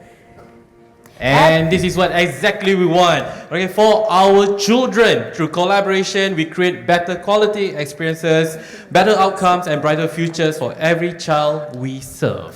So thank you, Sharil and Clarissa. What a fantastic Energizer, everyone! Woo-hoo. I can feel the renewed energy. Do you? Absolutely, Amelia. Yes, that collaborative spirit perfectly embodies our theme, weaving quality threads together in early childhood development. Absolutely true, and I'm sure this energy will serve us well as we move into our plenary session, focusing on one of the most critical transitions in a child's educational journey. The plenary session, titled Partners in Transition, Preschool to Primary School, addresses a transition from preschool to primary education. Amelia, I couldn't agree more. This transition represents a crucial thread in our tapestry of early childhood development. When woven thoughtfully through collaborations between preschool educators, primary school teachers, and families, it creates a seamless and supportive experience for our youngest learners. That's right, and we are privileged to have an expert panel who will share their insights on how we can work together as partners to ensure that every child experiences a smooth and positive transition to primary school. The plenary session will be moderated by Ms. Caroline Seng, Director for Professional Development and Standards, ECCDA. Caroline, please take it away. Please join me in inviting Caroline and our distinguished panelists on stage.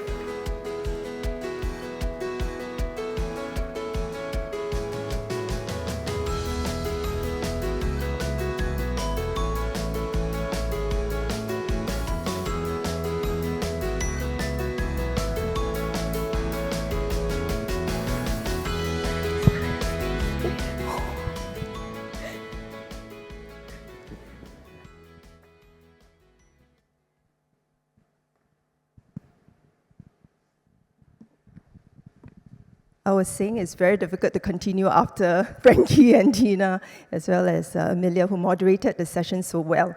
In any case, welcome to the plenary session. Our young children go through many transitions, more than we can imagine. For every transition, children have to navigate changes in physical environment, schedules, routines, and relationships. Transitions require adjustment and can evoke feelings of insecurity. When children join the preschool, the transition from home to preschool is a major one. Transitioning from one level to another, which may include meeting new teachers and peers, is another example. At this ECCC, we are going to have a discussion on a major transition that our preschool children will go through when they enter the primary school. Now, this morning, we have the privilege of gathering different stakeholders who play a very important role in supporting our young children in this transition. First, we have Dr. Mercy Karunia Jesuvardian, Senior Lecturer from the National Institute of Education, Department of Psychology and Child and Human Development. Dr. Mercy has conducted research on transition from preschool to primary school and presented papers at various conferences on this topic. She has also developed a guide on supporting children in their transition to P1 for teachers and parents in Singapore. Next, we have Ms. Stacey To, an ECCDA Fellow and the Deputy Head Preschools from the Star Learners Group. Stacey, your colleagues cheering for you, Stacey. Stacey has over 2 decades of experience in early childhood education, which includes teaching, leadership, curriculum development, and teacher training. We also have Mrs. Sharon Siu, Principal of Jinshan Primary School from the Ministry of Education. Sharon's education service spans over 30 years and Jinshan is the third school that she has led. Last but not least, playing the most significant role in the lives of children and their first teachers. We have a parent here, a father, right? Mr. Kelvin So, to join us on this important discussion. Kelvin is currently the chairperson of the Parents Support Group in Queenstown Primary School. He has a K2 son and a daughter who is in Primary 5. Now, let's start with what the research says about transition. Dr. Mercy, based on the research in this area, why is a smooth transition important? And how do we know if a child's transition is successful? And what are the critical knowledge, skills, and dispositions that can help support the child's transition? So thank you for having me today. I think the key thing about transition is how do we manage change.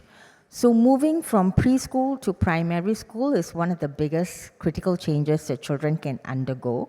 So when we are looking at why transition is important, we're basically going to look at how we can reduce anxiety and fear. So when children are highly fearful or they have a lot of anxiety about going to a new place, that's going to affect their learning. So what we want to do is reduce the anxiety and the fear. So when they move over to settings which are quite different from what they are used to, they are able to manage the change. Obviously, when they are managing the change, they would need the help of the adults around them. So transition is about moving with some comfort into new routine spaces and relationships. So that's transition by definition, right? So if you're asking me, okay, why is one child more successful compared to another child? First, we have to understand success about transitions is about being emotionally, psychologically, intellectually, and physically settled. So I'm able to fit into this new environment. I'm able to navigate this new environment. I can talk to the people around me easily. That will help me feel satisfied, and it'll help me feel settled so I can learn better. So that would mean that is a successful transition. When we are looking at what kind of dispositions we want children to have, the number one would be the socio-emotional skills that they need to pick up, right? Now, so for socio-emotional skills, things like self-regulation, adaptability, and managing relationships are the top three that they would need to have a handle on so that when they move to a new school, they're able to manage. Right? So of all of these things, I think the most important thing is socio-emotional development and having a handle on their emotions. That will mean that it's a successful move. Thank you, Dr. Mercy, for sharing what the research says. Interestingly, you didn't mention academic readiness. No, I think we in Singapore, I think like what Tina was saying, some things we don't get it quite right. We put a lot of emphasis on academics, but we need to understand if I'm mentally and emotionally not well, no matter how beautiful the pedagogy is, or how beautiful the resources are, or even how wonderful the educators are, the learning is not going to happen. So we really have to focus on the socio-emotional needs of children first and develop those dispositions, and then the learning will come along. And I think our educators are well placed to do it. Yeah. Now, Stacey, which part of what Dr. Mercy has just shared resonate with you? And maybe you can share with us some of the things that you have done or good practice that you know of from the sector in transiting children from preschool to primary school. And perhaps you can also share with us how preschools have collaborated with primary schools in this respect. Thank you for the question, and I resonate with what Dr. Mercy is sharing. I think firstly, even as adults, we at times manage change. We find that managing change is difficult. What more the children while they're navigating through some of these. Now, the good practices that preschools actually are doing, in fact, all preschools are doing it, like primary school visits, role play activities, getting children to know how primary schools are like, how different primary school is from preschool. And I guess sometimes we move through the motion of going through some of these activities, getting children to really understand and navigate through some of these differences. What we sometimes fail to focus on is actually the social emotional part, to ask children how do they really feel moving towards primary school and navigating through some of these changes to help them to cope. So those are some good practices. I would say also in the academic side is curriculum bridging, ensuring that both preschool educators as well as primary school teachers truly understand each other so that we can have that continuity. Dialogues, discussions to really help us to see where the children are at when they transit from one space to another. Thank you. Very interesting point about continuity between the preschool curriculum and the primary school curriculum. Now over to primary school, Sharon. Maybe just first to share with us some of the challenges that you have observed in the children as they come into primary one. What have you observed? Because you have been a school principal, this is your third time. So you have been receiving P1 children every single year. And what are the challenges that you have observed? Hi, good afternoon, everyone. I just wanted to start by saying that I had a script, okay, but I have left it on my chair because after interacting with my fellow panel members this morning and listening in to Tina and Frankie, I have sort of changed my points. And I really hope to bring some insights and perhaps share the shifts that we have made in the school that will find resonance with you. Okay, so I suddenly see Frankie and Tina. Hi, Frankie and Tina. I just wanted to respond to some points first because I thought that while Frankie and Tina were focusing on inclusivity, their sharing is very instructive about how we can also do stronger transition support.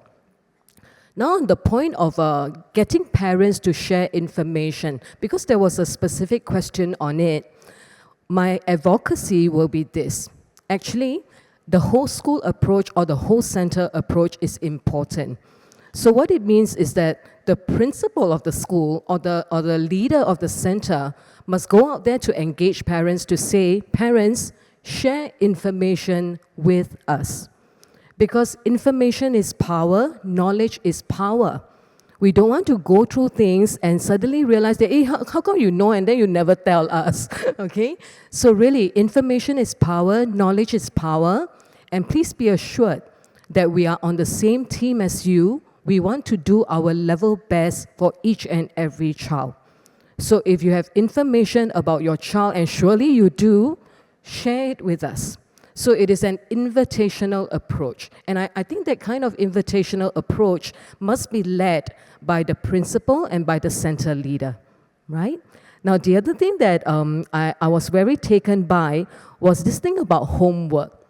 I think as a Singapore society, this homework thing haunts us, still is haunting us, okay? Although we are taking a lot of steps to move away from an overemphasis on marks and grades, but you'll find that this homework thing is still around and talked about.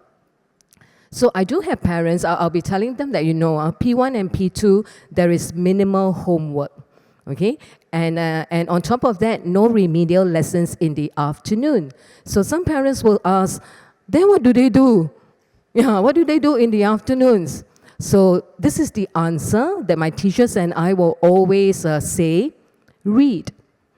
I think the culture of reading is something that we really have to ramp up in our system as well as in our community. Read. Now, but the difficult thing for parents is this. We are not telling parents to tell the children to read by themselves. In order to have a really good parent-child bonding and to support the child in growing up, right, and learning well, it's really about reading to them and reading with them. So, colleagues, I think this is something that I wanted to say very badly. So don't be too hung up on homework, but really be more hung up on really fostering the culture of reading and reflection. But because the children are young, do not expect them to read by themselves. Okay, you have to read to them and read with them, and in the process really enjoy the bonding. Okay? And there's one more point that I just want to make before going on to answer the question. I'm so sorry. You know, when you give me the mic, I don't stop talking. Okay? That's the principle at work. Yeah. I really love Frankie's metaphor of mirror. This thing about mirror, mirror on the wall. For him, it's to Tina, and then Tina to him. I think one metaphor that we probably want to engage parents on all the time, is that parents are a mirror to their child. Yeah? So we do try to engage parents and say, you know why your child is so anxious? Because you are anxious.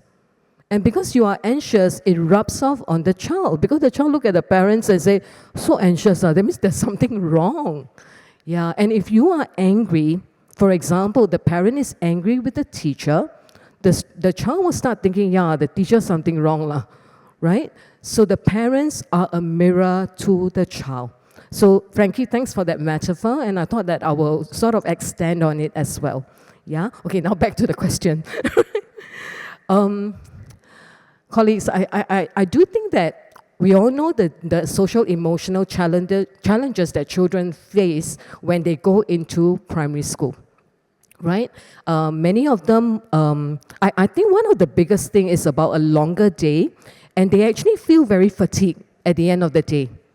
Preschool is usually shorter, right, in terms of hours and all. Okay, now, okay, if they are in childcare, yes, I stand corrected. But many of them, if they do not have a lot of childcare experience, they might find the long day quite tiring for themselves, okay? And it's a bigger space and so forth. So they do have this kind of social emotional readiness, right, as a challenge, yeah?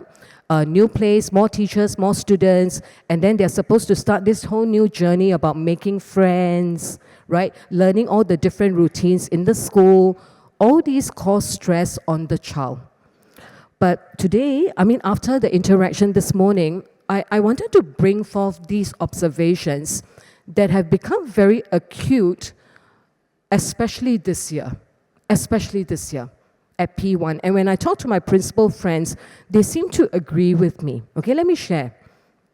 It's really about connecting with the Gen Alpha learner these days. The kids are just different. And they are the generation that has gone through a full pandemic.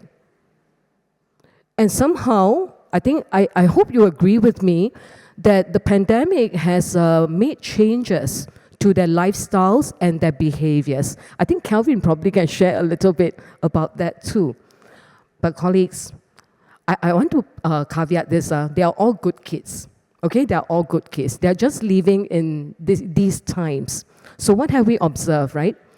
The kids, it's much more challenging to settle the children these days. It takes a much longer time to establish routines and to get them to settle in and listen. And it's getting more challenging for them to delay gratification. Very difficult. And I think we can sort of blame the technology a little bit. We can. I'm sure we can blame the technology a little bit because with the technology, they don't like something, they just swipe. Right? They go to the next video. Oh, they don't like this video, they just swipe. They get tired of this video, they just swipe. But too bad, right? They can't swipe the teacher away, right? That's why. but yes, I think it affects them. They find it very difficult to delay gratification. And they have a voice. Our Gen Alpha, and it's a positive thing, right? They are confident, they are able to express their views, but it also means that when they want to say something, they will just say it. They won't wait their turn. And turn-taking is something that is very important in preschool as well as in primary school. Okay? What else? Attention span, super short, right? Their way of showing respect is different. So if we have a teacher who expects like pin drop silence, then everyone to stand up straight and then bow to them, I'm afraid that they will be very disappointed. Sometimes for the children these days, they are just waving, high-fiving you, and that's their way of showing respect. So what I'm saying is that we have to change ourselves as well. Yeah, it's time that the adults change themselves and their approaches. The children these days are more impatient. I actually find that they are more impatient and they don't lean towards stretches of hard work. Yeah, I think it all ties back to this thing about not being able to delay gratification. Okay, they are good kids. I really want to caveat to say that they are all good kids. It's just the times that they are living in and all these behaviors are emerging and they are now challenges to us. Yeah, to us to actually manage, right? So I hope that these observations are really helpful for all of us. Yeah. I just wanted to jump in a little. I'm sorry taking up your time, Caroline. So in preschools, I think in childcare in particular, so there are long days as well. I think the key difference is in preschools, we do have that nap time. So we have nap time, children get to recharge.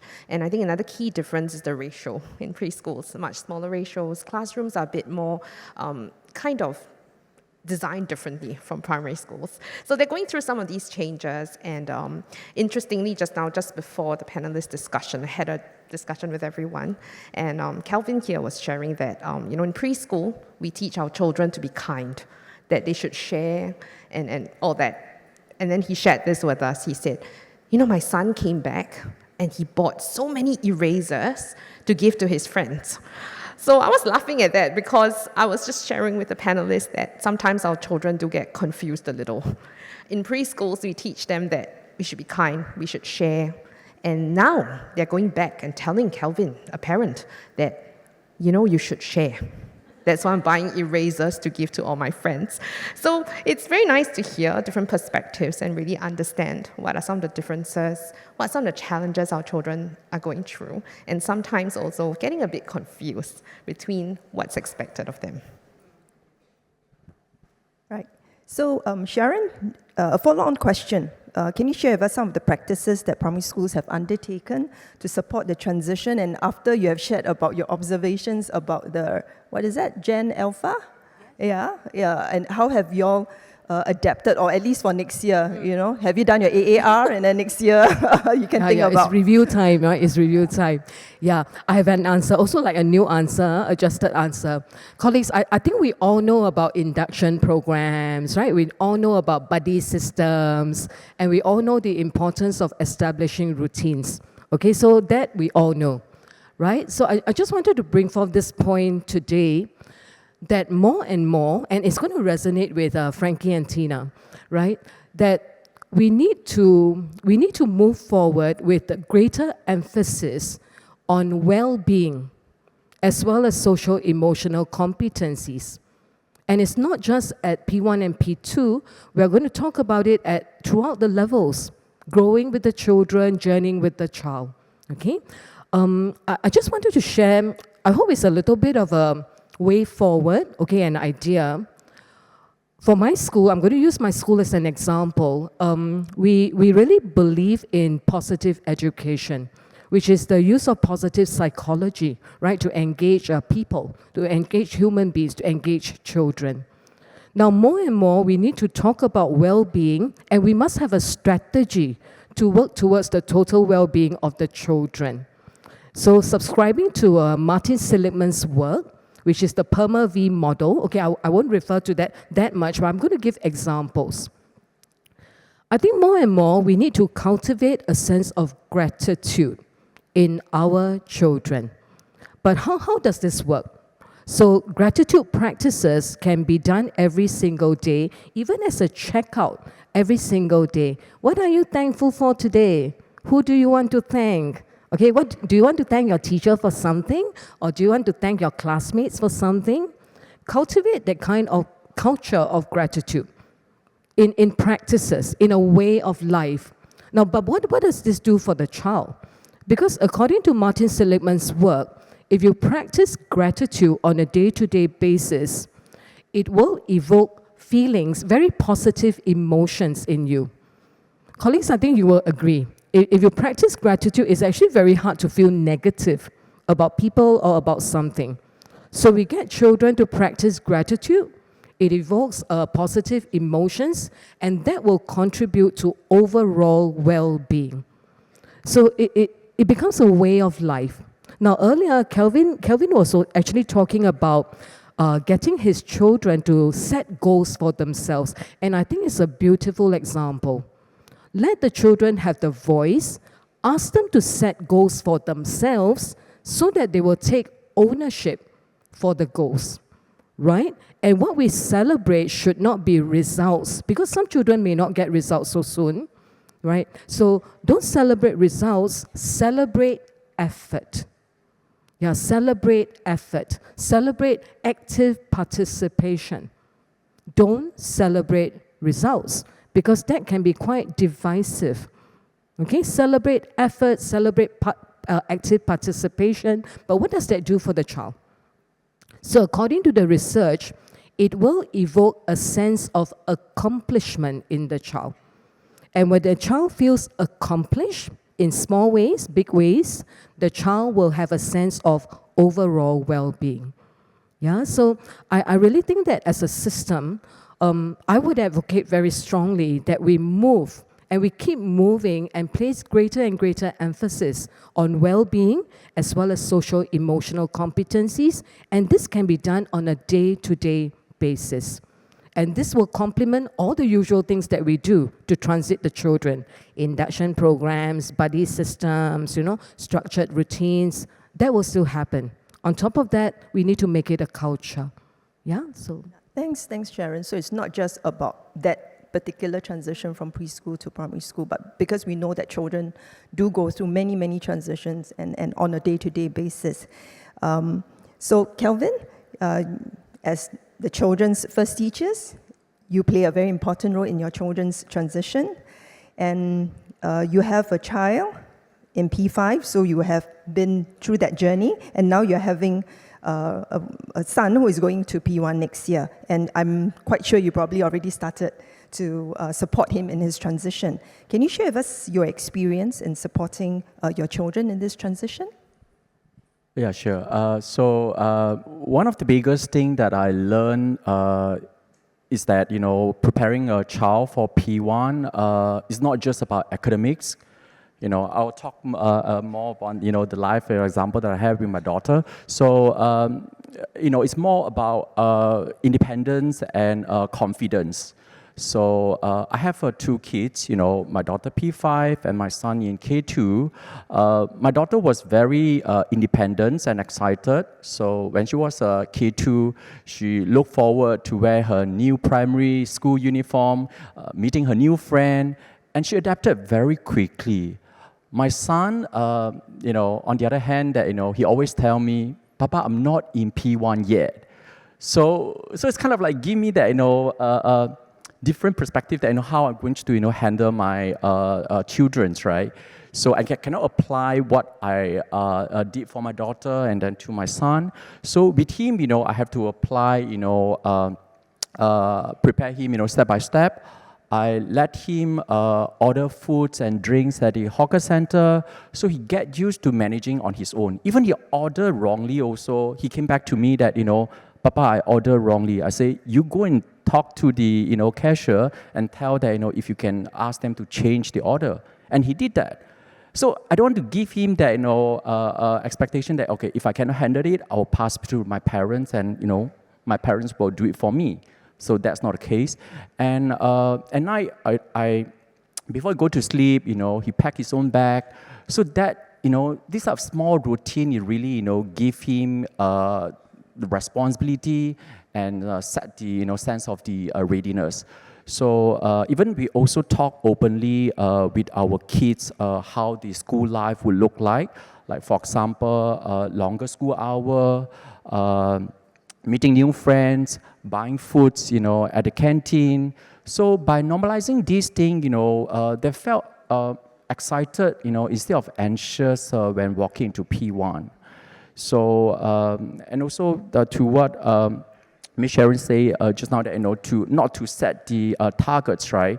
So like recently, my daughter came back, after the term 3 grade. She showed me her result. She asked me that, "Papa, am I do well in my exam?" I throw back the question to her that, is that the target? Is that the result that you are expecting?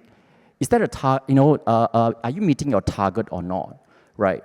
So for me, is that, I never set a target, for my child.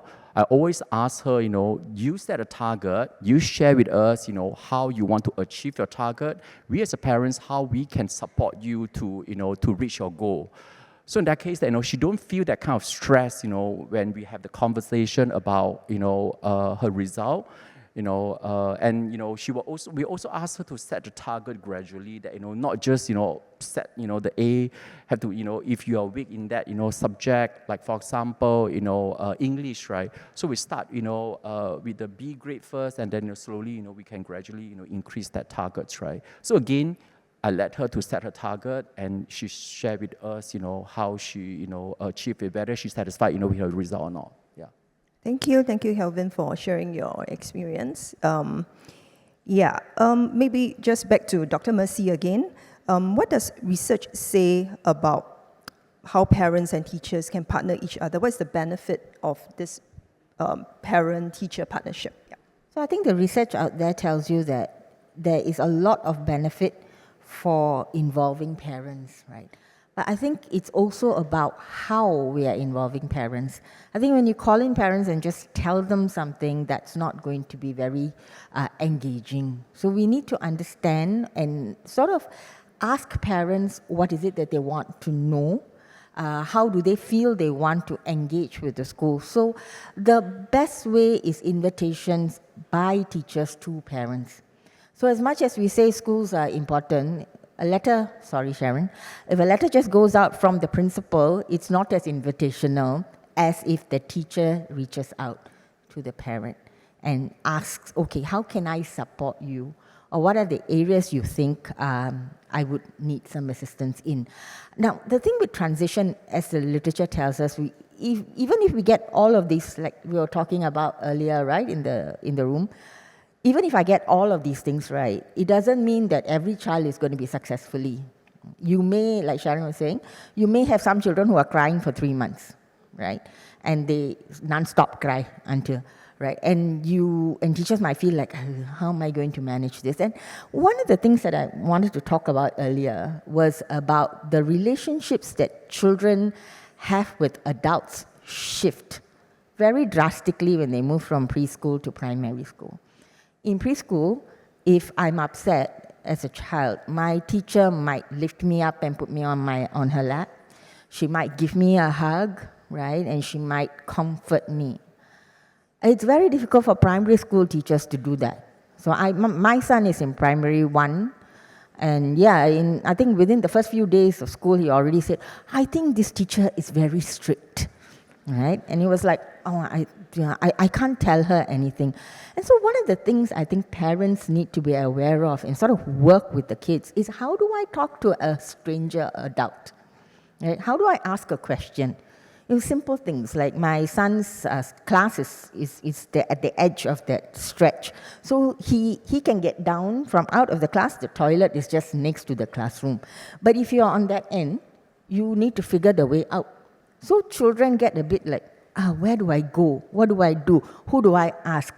And the P5 buddies are only there for a few days. Then after that, they are like, so on your own, walk up the staircase, find your way, get lost, don't know who to ask, right? So they get into this frenzy, and if we don't prepare them for these adult relationships, right, it gets more anxiety-driven and many things. We were just talking about how they take all their money and go to the bookshop and spend it. Right? And they're like so happy to spend all that money, like Sharon was saying, it's because first time somebody has given you a lot of money, right? And I was just telling them, like, when we are training our children, because in preschool we tell parents, please teach them how to spend money. So parents diligently do it, because that's the Singaporean way. We will go out and we will do this right. So they take them wherever, and then they say, you go and buy. So the child does it. Then they'll give them an ATM card. Tap. Very easy to tap, but I don't know how to deal with the money after that. So I think these are things that parents need to know, and teachers in preschool and in primary school will need to continually deal with these things and talk to parents. So the first 3 months are critical, I think, in P1. At the end of the first term, you would know whether your child has successfully gotten into the scheme of things, or the child is struggling. And so teachers need to talk to parents the first 3 months. And I realized that preschools sometimes stop talking after they send them off, right? They are going to primary 1. I think there still should be some sort of communication between parent and preschool teachers, and then parents bringing that information to primary school teachers and being open about it will get the parent-school relationship going on the right track. Because we do not want parents to think they are on one end of the spectrum and the teachers on the other hand. They're actually partners. So we must learn to meet each other halfway. How do we do it? I still think that that is the purview of the schools. How do we bring parents halfway so parents are comfortable enough to talk to teachers and, and learn from teachers how to help their children. So that's, I think, an important factor. Yeah. Thank you, Dr. Mercy. Now I'm going to invite Stacey and Sharon to maybe share with us how your schools have been engaging parents in the respect of, in this aspect. Yeah. Thanks for the question. I just wanted to maybe also speak about what Dr. Mercy has just shared. I think it's not really about the concept of us not wanting to speak to parents sometimes, but I do understand that sometimes it can be a bit daunting because you're speaking to someone and usually we speak to them when there's a problem, and that needs to change. I think we are always communicating when call comes. That's why just now, I think during the sharing from Dr. Tan, Mrs. Tan, when a call comes, we all get a bit frightened, like, okay, what's the bad news, right? And I think it's moving away from that we could just have a conversation asking how's the parent doing. But while you were sharing, I was also thinking sometimes it's not really about the children, it's really the parents. The anxiety the parents are going through those changes, not so much of the children. And just now, I think, Sharon, you mentioned about those emotions rubbing off the children. And I think the children can feel that the parents are anxious, they are concerned, and they become anxious as well. So I think those are quite tough. It's difficult for them to navigate through. And to answer your question, Caroline, what are some of the things we do? I would say the dialogues. And this morning, just before the panelist discussion, it was so fruitful to meet with the three of you. The kind of perspectives we were sharing and how Sharon mentioned that she changed her script.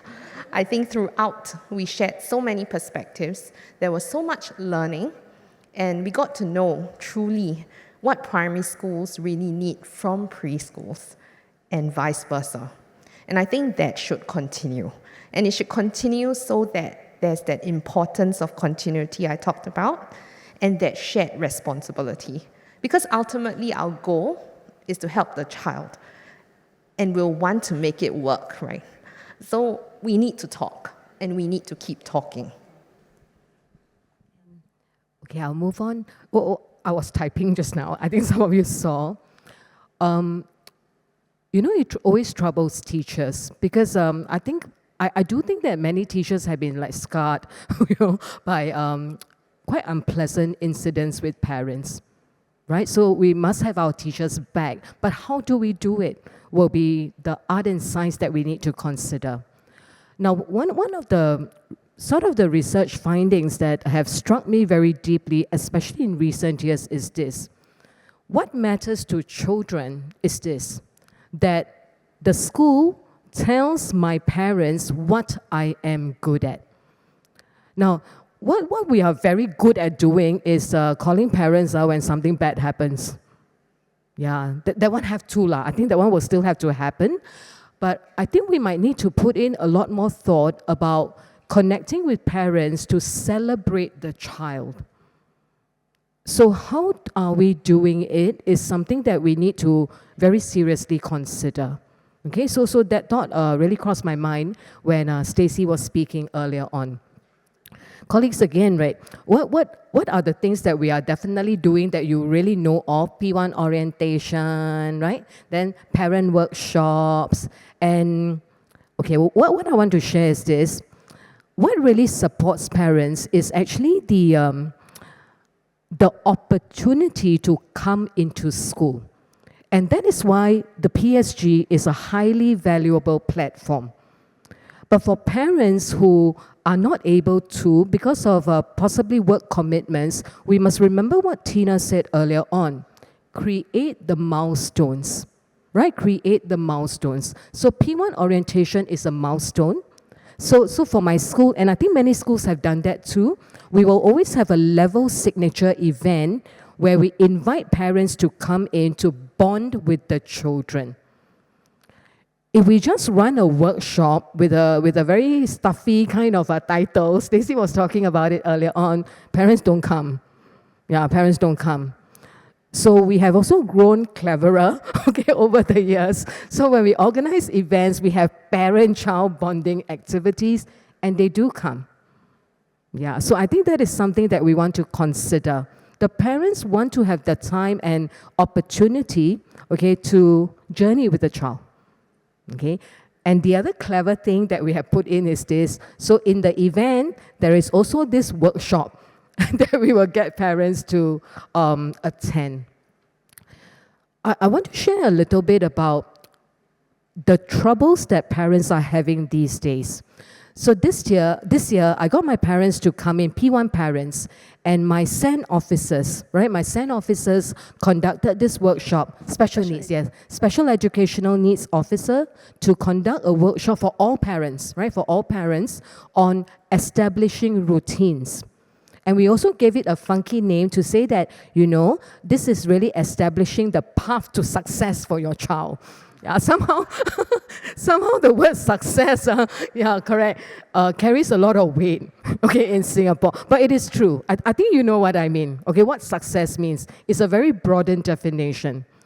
Now, what was very enlightening for me was this. So as the parents got immersed, they really appreciated the workshop. And we asked them, what other workshop topics would you like to have? Okay, and this is where we all sat up and took notice. Colleagues, what were they asking for? Saying, you know, my child seems quite rude, you know. Yeah, I want to learn how to nurture good manners in the children. Yeah, so all of us, when we heard that, we were like, isn't that very basic? But it looks like what we think is basic is no longer basic. Yeah. So it might not require a workshop, but it might require some pointers, okay, some advice, okay, or some slides, right, that we can give to parents to equip them a little bit better. The second topic, how do I get my child to stop being addicted to the device? Yeah, so that is when I will very, quite rudely, okay, come in and say, you know, parents, you are responsible for what you have tamed. Little Prince, okay? My favorite quote from Little Prince, you are forever responsible for what you have tamed. So meaning your child is like that today. There were no teachers, before your child came to preschool, right? Or when your child, say, came to primary school, maybe the preschool teachers. But I think you might be the one to have created this habit in your child. Right? Your child is using the device very often because you allowed it. So colleagues, what I'm saying is that I think these parenting skills, in order to help parents help the child to transit, it seems to need to go earlier and earlier. By the time they reach me, okay, reach us in primary school, it might be a little bit hard to reverse, right? So we do whatever we can, which means that I'm now looking at the preschool, okay, centers and say, maybe it is a topic that we need to touch on already when it comes to the frequent and prevalent use of devices, okay? And then the third thing, the parents said, because three things I remember very clearly. The third thing, how do I discipline my child? So again, we said, isn't this a little bit basic? But it's not basic anymore, right? And I think parents are grappling with the changes in the profile of the children and the generation, and they do need help. They are shouting out for help, yeah? And I think together we need to think about how to equip them with the positive parenting skills so that bad habits do not form, and bad habits do not form to the stage where it's really quite hard to reverse. Yeah? Let me see whether I've got any off script. Right? Yes. Okay, this one I must say. Colleagues, you know, I think we heard about academic. Yeah. And this is from my experience, and I really shout it out, I shout very loudly about it every single year. I tell parents, do not over-prepare your child academically, okay? Do not go to a bookshop that is very popular, okay, in Singapore, to get the volumes of academic prep for P1. Do not. Do not buy the textbooks or workbooks beforehand and then work through everything with your child. Colleagues, why is it so? Why do you think that I'm telling parents this? Okay, we know what they're thinking, right? They really want to prepare their children. I think it's the heart of the parent. They just want a smoother and smoother, or the smoothest journey ahead for the children. But it is not going to do good. Okay, why? Because when the child comes into school prepared, they are going to be very, very bored. Because they are going to look at what the teacher is teaching and they are going to say, been there, done that. And the parents have actually robbed, okay, the child of the anticipation for new learning. The parents have actually robbed the children of the joy of discovering new things with their peers. Yeah, and I think this more emotional, because Frankie said that Tina is very emotional. So I think it's a more emotional kind of angle to it. Don't rob your child of the joy of learning. Okay, we know that you want to prepare your child, but can you at least don't do it so excessively for a start? Okay, for a start we say, don't do it too excessively. And colleagues, truly, there is no need to over-prepare. Okay, there is no need to over-prepare. The children will learn. And it is most joyful if they can learn with the anticipation and with the joy of learning together with other people. Yeah? Okay, my piece. You're very passionate. Okay, I'm going to just invite... just want to echo sure. What Ms. Sharon said, right? That I couldn't agree more that, every time when there's a, gathering, when I meet the parents, right, I always tell them that don't be so kiasu that, over-prepare, your children. And, I always tell them that, P1 and P2, we should create a fun learning journey. Instead of, over-prepare that, focus more on the academic side that, what they need to achieve, they need to prepare. Like even some parents also ask, during our conversations that, do I need to send my child for tuition in P1? I have some recommendations, should we go into that, So the new parents will also ask these type of questions, right? So for me, it's like my immediate answer was like, no, why do we want to send our child for tuition in P1, right? They haven't even get to know the school well, the teacher, the friends, right? And now the parents is asking for tuitions. I'm so proud of Kelvin. We wish all our parents are like Kelvin, Frankie, and Tina. In the interest of time, we actually have a lot prepared that we want to cover, but in the interest of time, I think I just want to go to a point that I thought was very interesting and very important. Dr. Mercy has got a most recent research on transition, and that research actually looks specifically at transition for children from disadvantaged background and those with developmental needs. Dr. Mercy, could you share with us some key findings and considerations that we should have when supporting children's, or rather their transition for this group of children? Sorry. Right. So I think like what she was saying earlier, right, it's the conversations and the dialogues that matter, especially for children who come from at-risk backgrounds or they have special learning needs. The schools need to work very closely with the parents, right? And then you will have knowledgeable parents, and then you may have the not so knowledgeable parents. So the school needs to decide how they can work with the parent in order to equip them with the necessary skills. Parents may not be able to help the child in a way a school may be asking them to do so. So in order to sort of bridge this, we have programs like Kids Start, right, which is a wrap-around program. There's aspects of parenting in there too. Parents are supported to support their children, and that's starting at the preschool level. But even with programs like that around, I think what actually warms parents, right, is when the teachers are listening to them and not basically telling them all the time, but are listening to them. So this dialogue becomes really critical, actually. They're a team.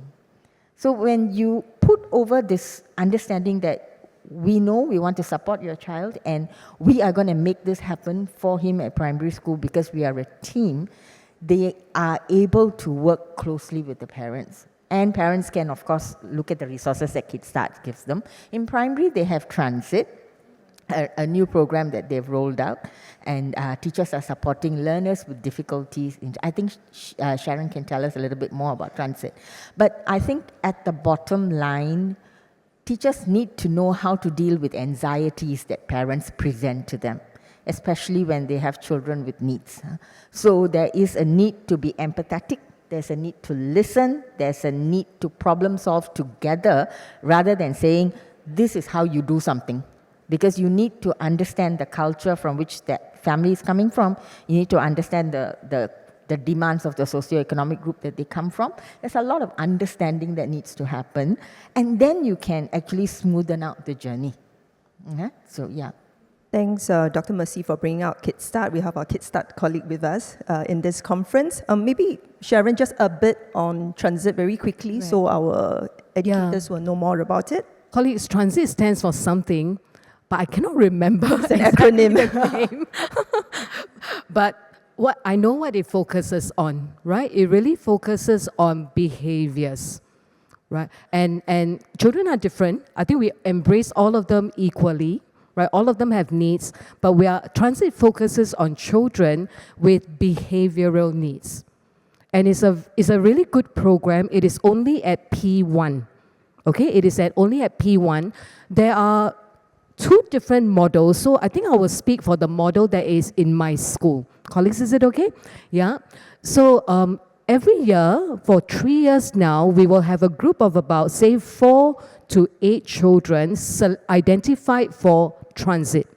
Okay, identified for Transit. Now, these children will be pulled out from their P1 class for all the English language and the mathematics periods.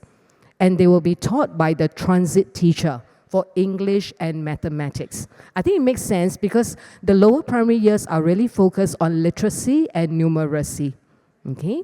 Now, then what is different then?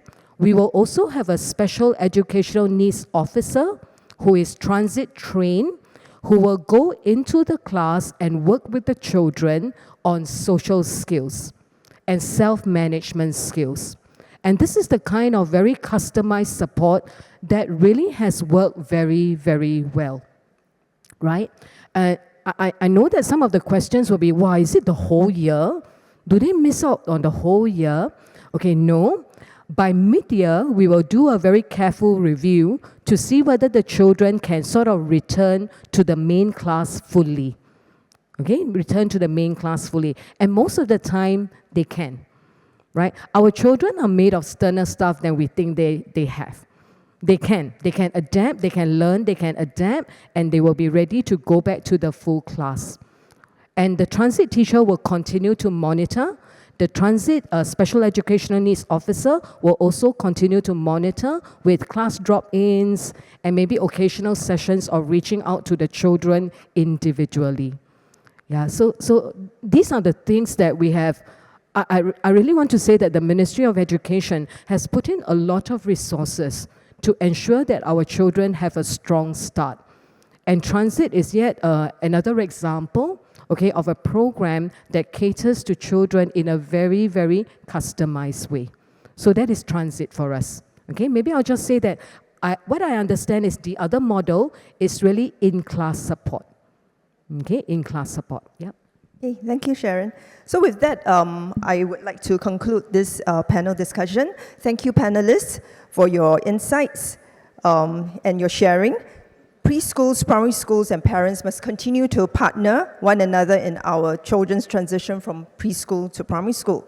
For successful transition to take place, besides aligning expectations and building better continuity between the curriculum, pedagogical approach, and learning environment of preschool and those of primary school, parents also need to be better informed and supported. Now, for me, really, after having attended this 1.5 days of conference, is about doing the right thing at the right time, being age appropriate, developmentally appropriate, because every child develops at different pace, and to catch the window of learning and development. Early childhood is the window to build foundation, especially social, emotionally. And Dr. Randa's point that the adverse impact of academic pressure on our children. So, and uncannily, Education Minister yesterday at the Parliament talked about not turning education into an arms race. So we mustn't let the arms race start when the children are in preschools. Okay, so to this cause, ECCDA has actually set up a work group with relevant divisions in MOE to strengthen these efforts in supporting preschool educators, primary school teachers, and parents in ensuring a smoother transition for our children going to primary school. Now, at this juncture, coming to the end, we'd like to invite all of you to reflect on what you have just heard. It could be this plenary session, it could be the 1.5 days that we have been coming together. Let us know what your takeaways are from this session or even from the conference. What you would do differently when you return to your roles, whether as an educator, center leader, curriculum specialist, or even a teacher trainer. And lastly, let us know how you would like us, or how you would like to be better supported in this respect. You may scan the QR code that's on the screen now to share with us your reflections so we can bring them back to the transition work group and to see how we can better support all of you better. Yeah, thank you very much. And thank you to all the panelists, of course.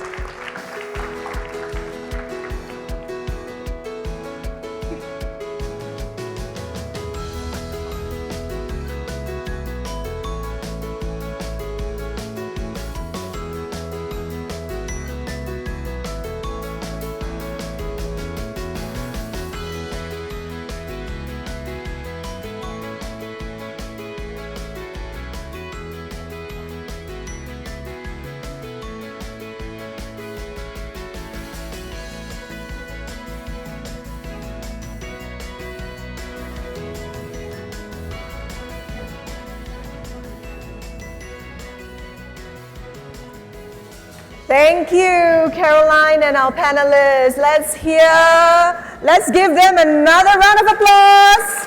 Let's hear it from you. And thank you, distinguished panelists, for sharing with us your valuable insights and expertise today. Now, to express our appreciation for their contributions to this important discussion, we would like to invite ACE to join us on stage to present tokens of appreciation to our panelists. Panelists, please remain on stage after receiving your tokens so we could capture a group photograph together.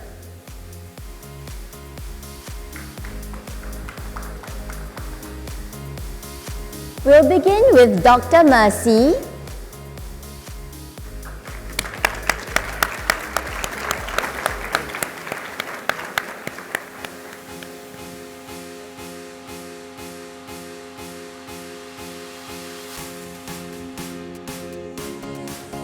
Followed by Miss Stacy To.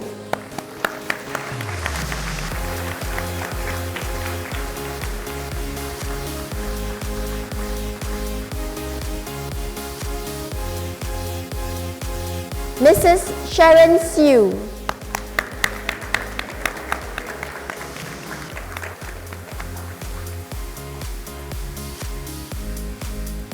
And last but not least, Mr. Kelvin So.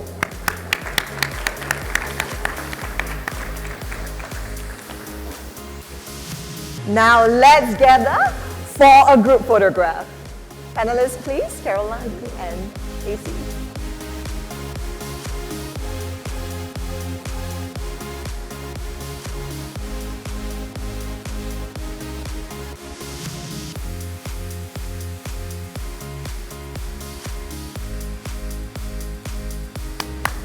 Thank you, ACE. Thank you, panelists, and Caroline as well. Please return to your seats as we continue with the last part of our program.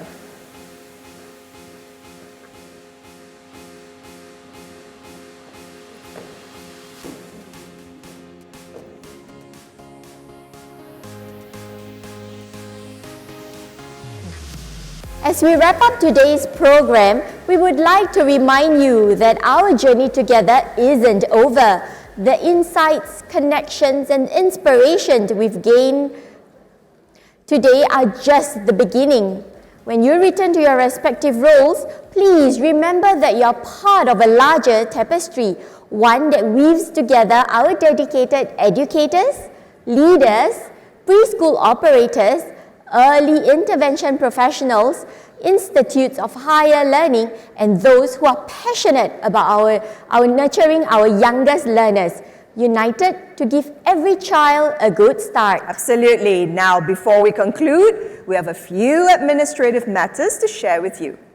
We would like to hear from all of you, including our online participants, on how you have found the conference and where we can do better. Please scan this QR code to log in to your attendee hub, where you'll find a conference feedback form. Your feedback will be greatly appreciated. Finally, we will end off with lunch. Yay! Make sure you visit the Peony and Orchid ballrooms for fantastic poster presentations and exhibitions. You'll discover innovative teaching practices, connect with passionate educators, and find fresh ideas for your classrooms. Plus, there are lunch lines right there in both ballrooms, perfect for grabbing a bite while networking with your fellow professionals. You are warmly invited to enjoy lunch at the standby tables just outside, as well as the Peony and Orchid ballrooms, while we prepare the main ballroom for the celebrations later. For participants attending the celebrations this evening, the event will begin at 4:30 p.m. with registration starting at 3:30 p.m. For those attending the celebrations this evening, please head to the registration booth to grab your wristbands for the celebration. Please remember to take all your belongings with you as you leave the hall. Well, to wrap up, thank you for your energy, participation, and commitment to early childhood sector. I'm Amelia. And I'm Annalena. Signing off. See you at the ECCC 2026. Bye. See ya. We're done.